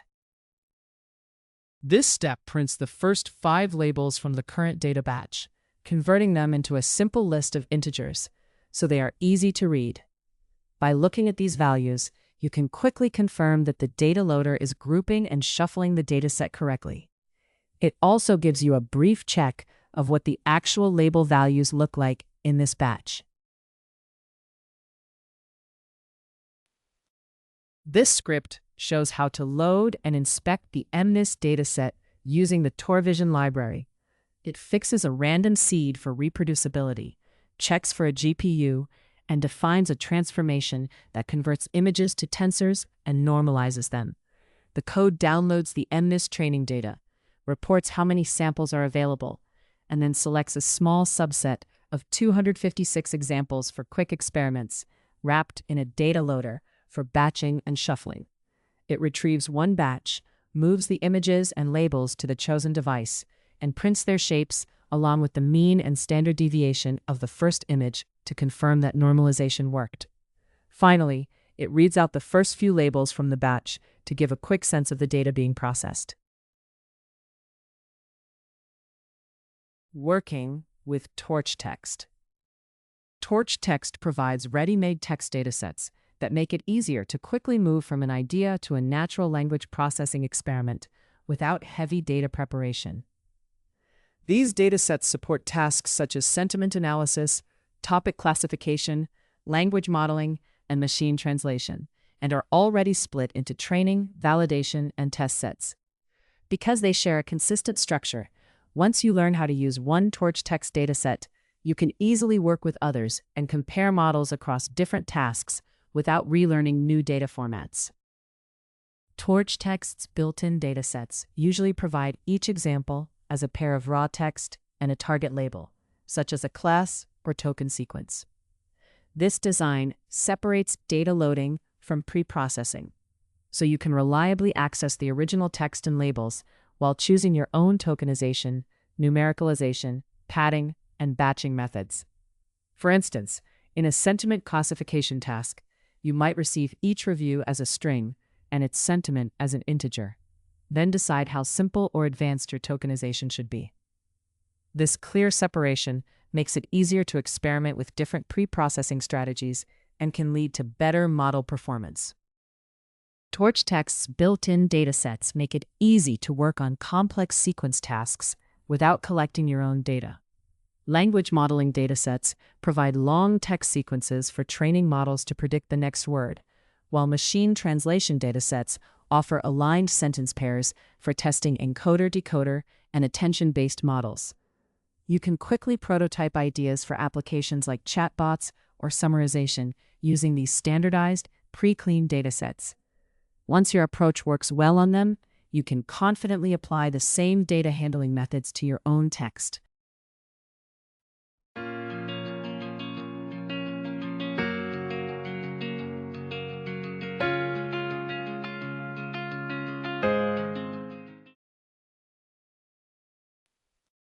Python code, working with Torch text. This script demonstrates the basic use of Torch text for working with datasets, with a focus on simple text classification tasks. It provides small, clear examples to show how Torch text can be applied in practice. You can run the entire workflow directly in a Colab environment, making it easy to experiment and learn. The line that begins with an exclamation mark is a command to install a specific version of the Torch text library, version 0.18.0. This is commonly used in environments such as Google Colab to make sure the exact required version is available. Specifying the version helps the script run correctly and prevents compatibility problems that could occur if a different or newer version of the library were installed. The code starts by importing several standard libraries to support reproducible experiments. It brings in tools for interacting with the operating system and for generating random numbers in a controlled, deterministic way. A mathematics library is included for general mathematical operations, even if not directly used in this snippet. It also imports a text formatting library to neatly wrap and display text. Together, these imports help ensure consistent, well-structured behavior when working with datasets and machine learning models.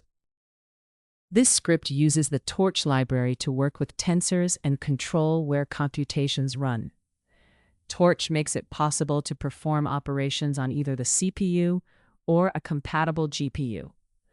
By choosing the available device, it helps machine learning tasks run more efficiently and can significantly improve performance. The code tries to import the Torch text library and the AG News dataset, and if this import fails, likely because the library is not installed, it catches the error. In that case, it sets both Torch text and AG News to a value that indicates they are unavailable. This approach lets the script continue running and later check whether Torch text is present. If it is not, the program can then clearly inform the user that Torch text is missing. We begin by setting a fixed random seed using the random library, so that any random operations in the script always produce the same results. This makes the behavior of the program predictable each time it runs. Such reproducibility is important for running experiments, comparing results, and debugging code reliably. In this context, setting a manual seed in PyTorch makes all random operations behave the same way every time you run the script. This means that the results of your computations, such as those in machine learning models, will be consistent across different runs. Having this reproducibility is important because it allows you to reliably compare experiments and debug your code. It also helps ensure that others can repeat your work and obtain the same outcomes in their own environments. This code chooses the best hardware device for running computations by checking whether a CUDA-capable graphics card is available. If such a GPU is found, it uses it to speed up processing. Otherwise, it falls back to the CPU. It relies on PyTorch's device management to control where tensors and operations are executed, helping optimize performance based on the machine's available hardware.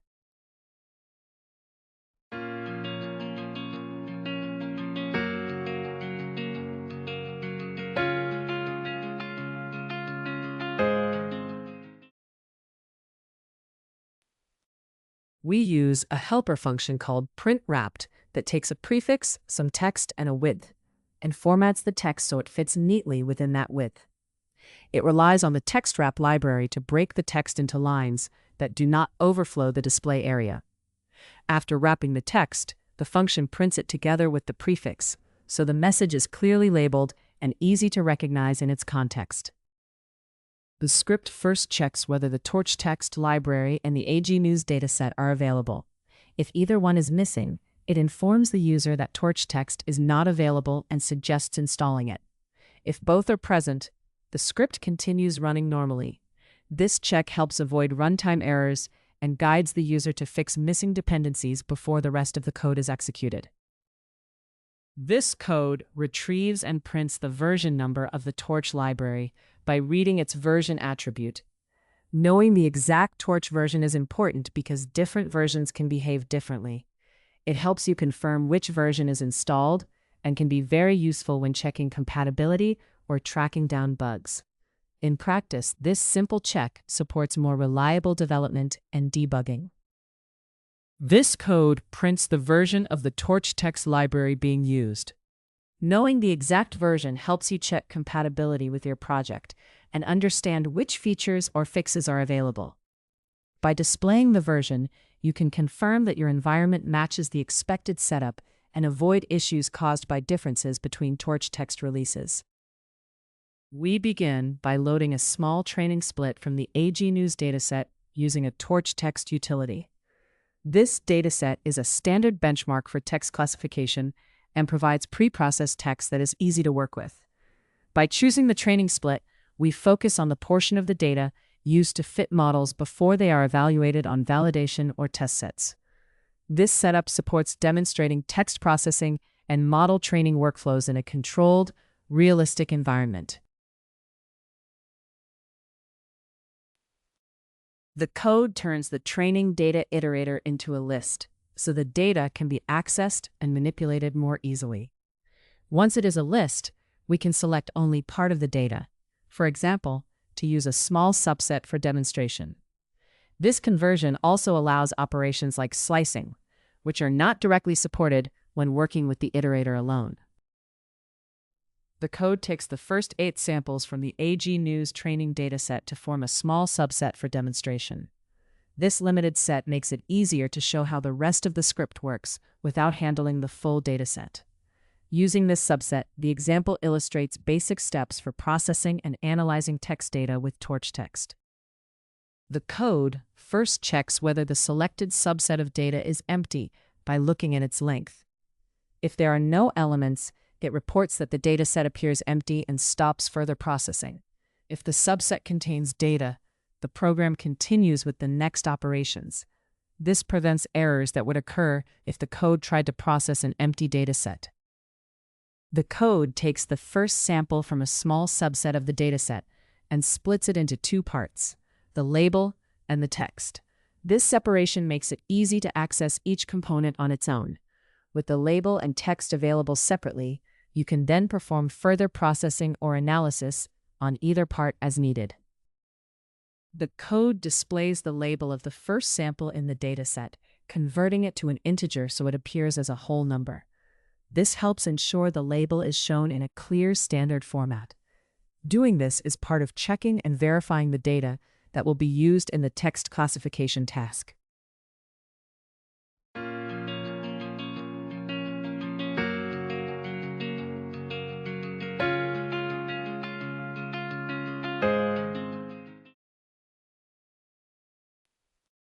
This code displays the text from the first sample in the dataset, but formats it so it fits within a set line width for easier reading. It uses a helper function that accepts a prefix, the text, and the target width, then wraps the text accordingly. Before wrapping, it trims the text to the first 200 characters, so only a short, manageable portion is shown. This makes it more comfortable to inspect long text data in a console or notebook environment. The code starts by creating an empty list that will hold sequences of tokens. Each sequence represents the words from one text sample in the dataset.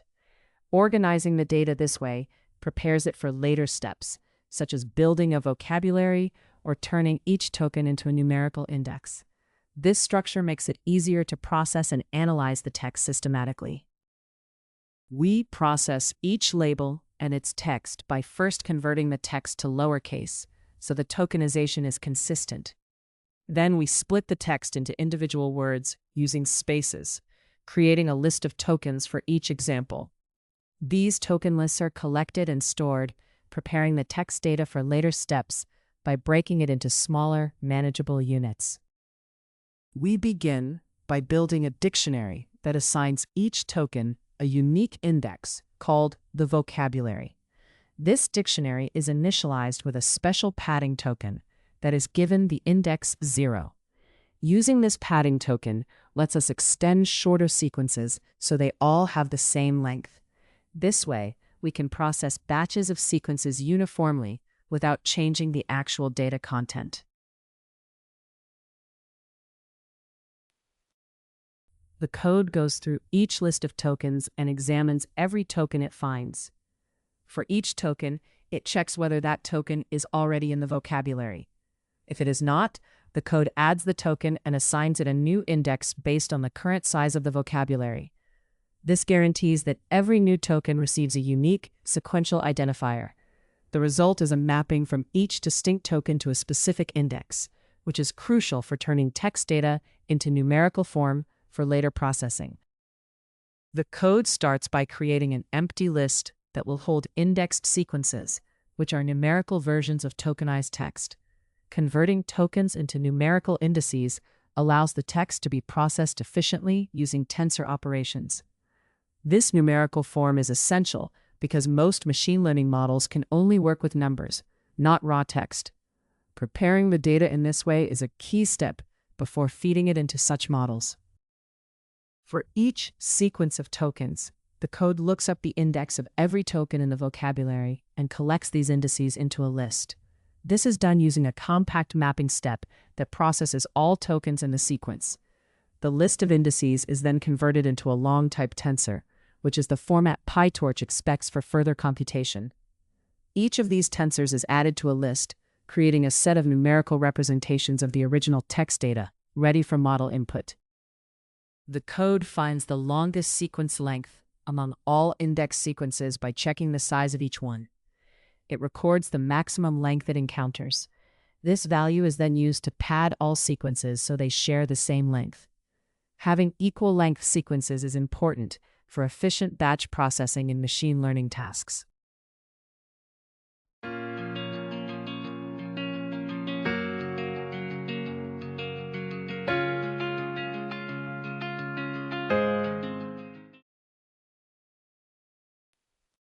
The code starts by creating an empty list that will hold sequences after they have been padded to the same length.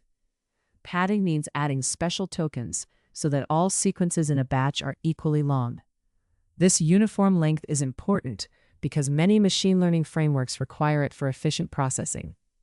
By initializing the empty list, the code sets up a place to collect these padded sequences as they are generated. We process each index sequence by comparing its length to the maximum sequence length and computing how much padding it needs. If a sequence is shorter than the maximum, we create a zero-filled tensor to serve as padding. We then attach this padding to the end of the original sequence so that all sequences reach the same length.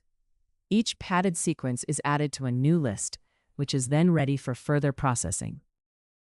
The code stacks all the padded sequences into one batch tensor by aligning them along a new dimension.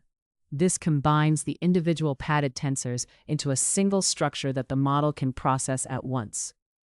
Doing so is essential for batch processing because it lets the model handle multiple sequences simultaneously during training or inference. Each sequence remains a separate instance within the batch, which enables efficient computation on the chosen device. The code sends the batch tensor to the chosen device, which may be a graphics processor or the main processor, depending on what is available. This ensures that all later operations on the tensor run on the same hardware. Doing this is important for both performance and compatibility with the rest of the program.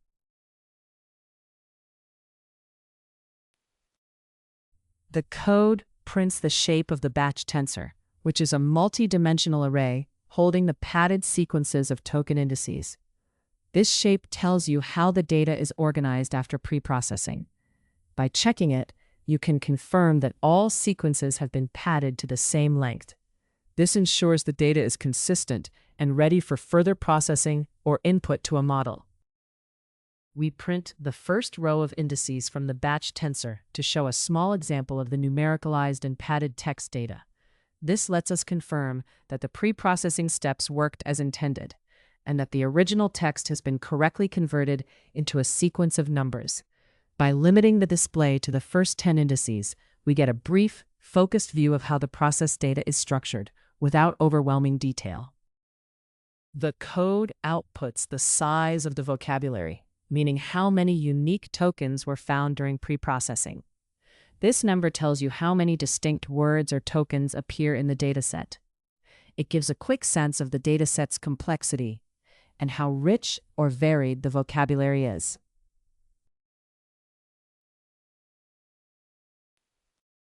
This script shows how to use Torch text for a simple text classification example with the AG News dataset. It sets a reproducible environment, chooses a device such as CUDA if available, and loads a small subset of the training data. The text is tokenized by splitting on spaces.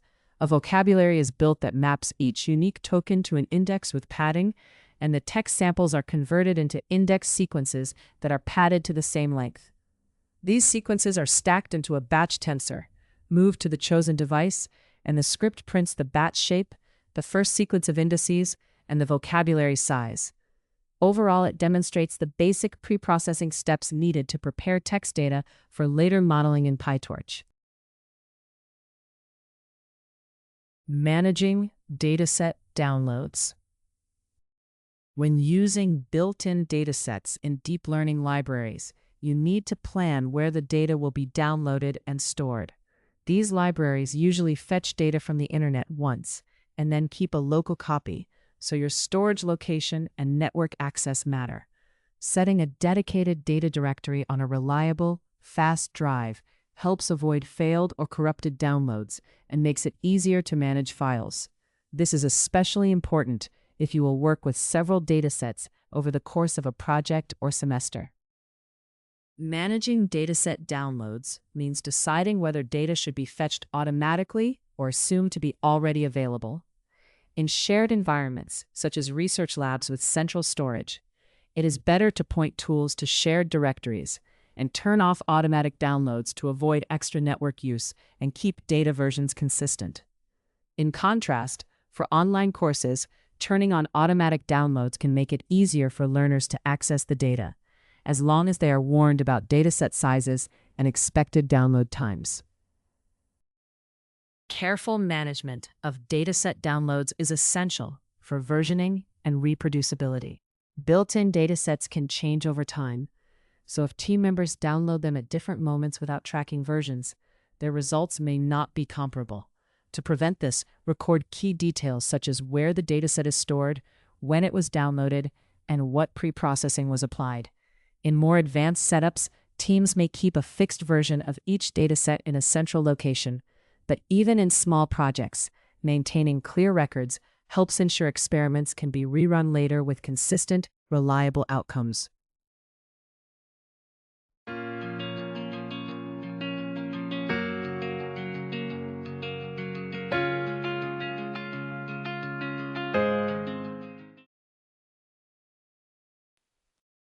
Python code.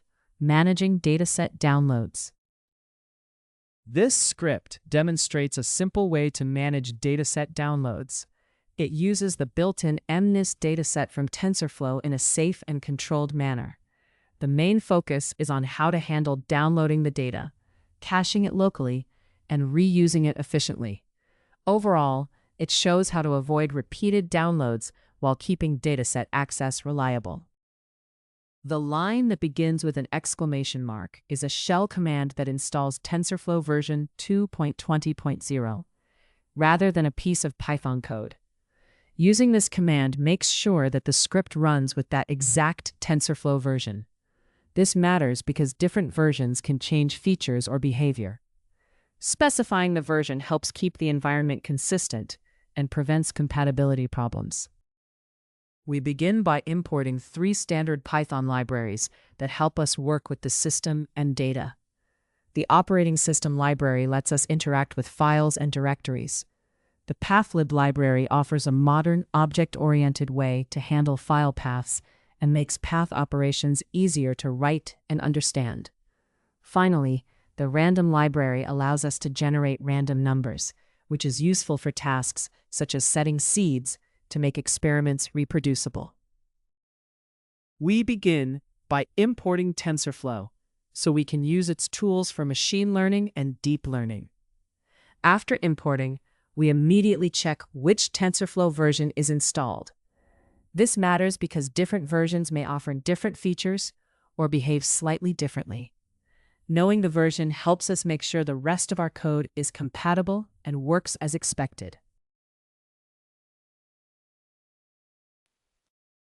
To make our script produce the same results every time it runs, we fix the random seed using the random library so that all random operations become repeatable. We also set the Python hash seed environment variable to the same value so that any behavior depending on hashing, such as the ordering of dictionary keys, stays consistent across runs. Together, these steps are important for reproducibility, especially when working with datasets and machine learning models where consistent results are critical. This line of code displays the version of TensorFlow that is currently in use. It provides a quick check that the library is installed correctly.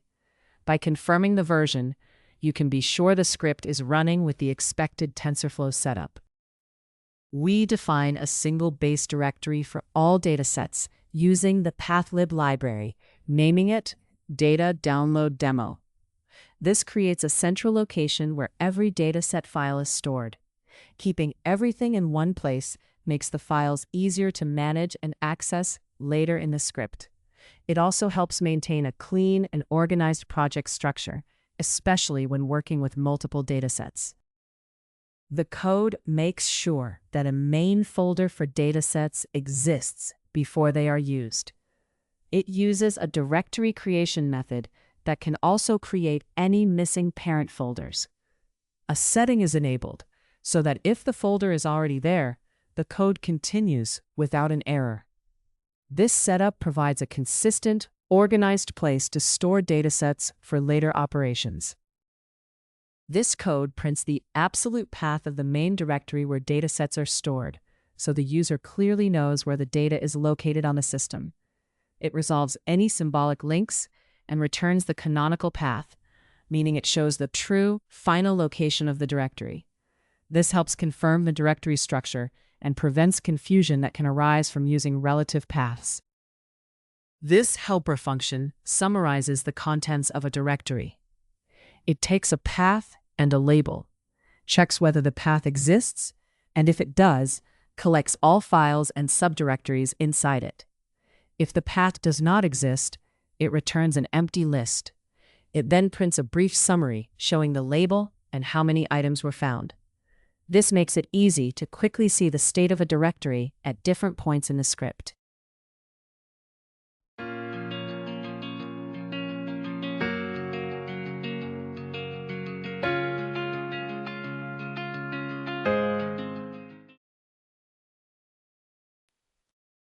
The describe directory function takes a path and a label, then checks whether that path exists.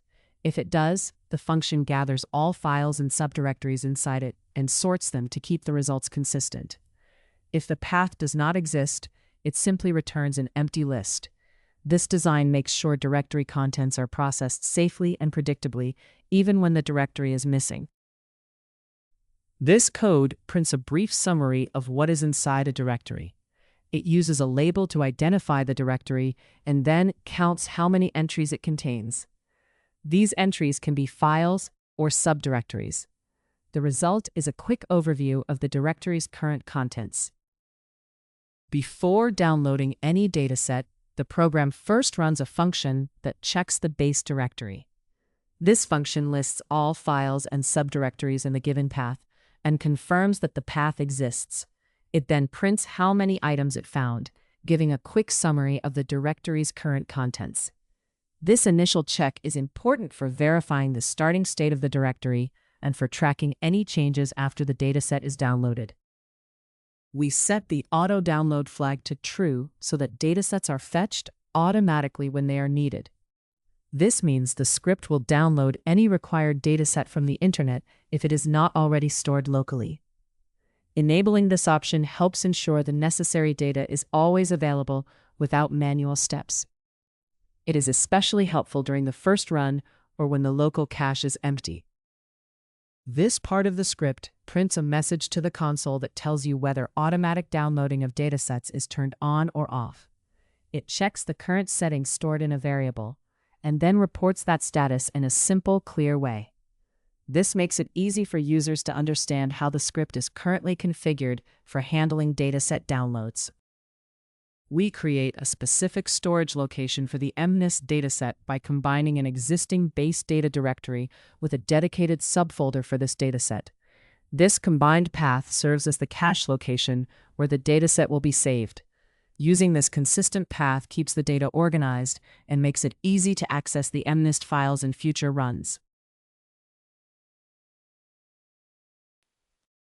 This code makes sure that a folder exists for caching the MNIST dataset before any data is stored. It uses a directory creation function from the standard library that can also create any missing parent folders. The function is configured so it does not raise an error if the folder is already there. This setup safely prepares the directory structure needed for later data operations. This function loads the MNIST dataset while giving you control over whether downloading is allowed. It accepts a cache directory and a flag that turns downloading on or off. If downloading is turned off and the cache is empty, it raises an error because the data cannot be obtained.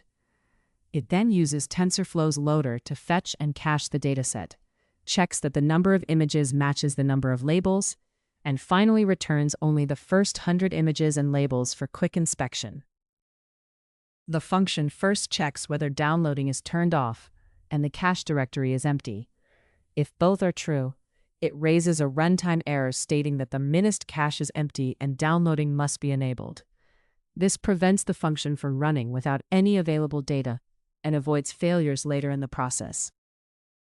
The code uses TensorFlow's built-in loader to access the MNIST dataset while specifying a custom cache location. It converts the cache directory to a string, adds the file name for the dataset, and uses this combined path for loading and saving. This setup ensures the data is stored and reused from a controlled, consistent location, making dataset management more organized and efficient. The code verifies that the number of training images matches the number of labels, so that each image has a correct label. This check is important because any mismatch could cause errors when training the model. If the counts are not equal, the program raises a value error to alert the user that the dataset is inconsistent and needs to be fixed before training can continue.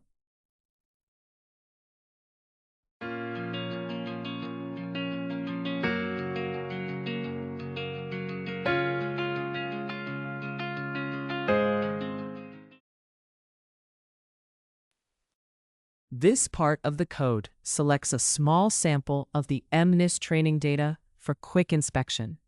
It takes the first 100 images and their labels, instead of loading the full dataset.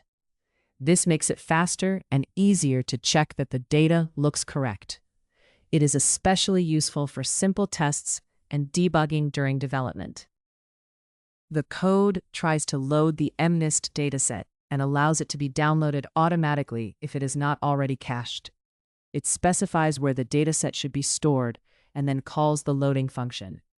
If something goes wrong during download or loading, the code catches the resulting exception and prints a message that the process failed, including the type of error. This way, any problems are handled gracefully and clearly reported instead of causing the program to crash without explanation. After trying to download the dataset, the script checks what is in the base directory. It calls a function that lists and counts all files and subdirectories in the given location. This produces a brief summary of the directory's contents. By comparing this summary to what was there before, you can confirm whether the download added new files or folders. The code first checks whether the dataset variable is present in the global workspace, which confirms that the data has been loaded correctly. If it is found, the code then prints the shape of this dataset. This output shows the dimensions of the image subset and provides a quick check that the data size and format match what is expected.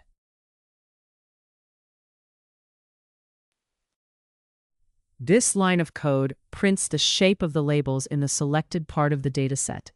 It is used to check the dimensions of the label data and confirm they are what you expect. By doing this, you can verify that the labels line up correctly with the shape of the image data. This helps ensure the dataset is properly structured before you continue. To find the unique labels in a small MNIST subset, the code first converts each label to an integer, then places these integers into a set so that only distinct values remain. It then sorts this set to produce an ordered list of the labels that appear in the subset. This simple process makes it easy to see which labels are present and understand the range of classes in the sample data. This code prints the unique digit labels found in a small subset of the MNIST dataset. Doing this provides a quick check of which digits are actually present in the loaded sample. By viewing these unique labels, you can confirm that the subset includes a range of different digit classes and is reasonably representative of the full dataset. We now show how to turn off automatic downloading by setting the auto-download option to false. With this setting, any later attempts to load the dataset will use only the data already stored in the cache, instead of fetching it again from the internet. This helps you control when data is downloaded, manage data usage, and support reproducible experiments by always working with the same cached version of the dataset. The code prints whether automatic downloading is turned on or off, making the script's current configuration clear. This helps you understand if the program will fetch new data or rely on existing cached data. Knowing this status is important for reproducibility and for confirming that dataset handling behaves as expected. We now try to load the MNIST dataset again, this time expecting to use the cached version instead of downloading it. We first check whether the cache directory already contains any files. If it does, we call our custom loading function with the cache location and the current download setting. This lets us reuse existing data when available and avoid unnecessary downloads, making the process more efficient.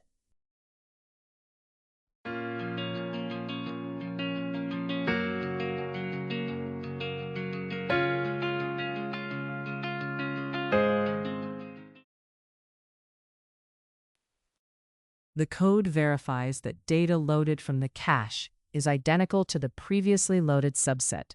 It compares the two datasets element by element, and if every element matches, it confirms that the cached reload is the same as the original load.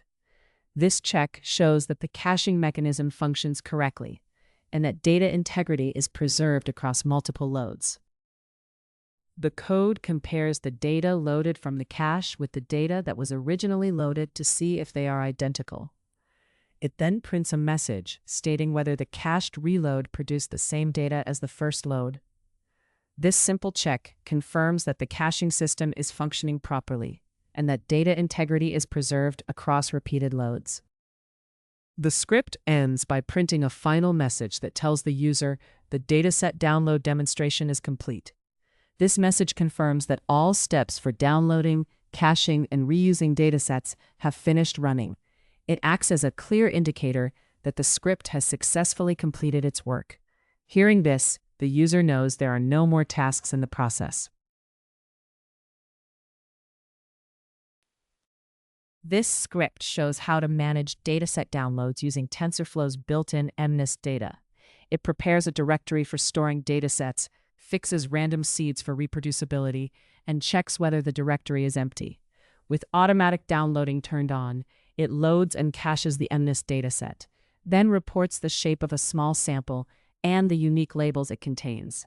Next, it turns off automatic downloading and reloads the dataset from the cache to confirm that the cached data matches the original load. The script ends by confirming that the dataset management process is complete. In this lecture, you learned to implement custom PyTorch dataset classes that load and preprocess samples on demand, configure Dataloader instances with appropriate batch sizes, shuffling, and multiprocessing workers, and use built-in datasets from Torch Vision and Torch Text as quick starting points for experiments. In the next lecture, Lecture B, we will go over transforms and augment. Thank you for your attention. See you all in the next lecture.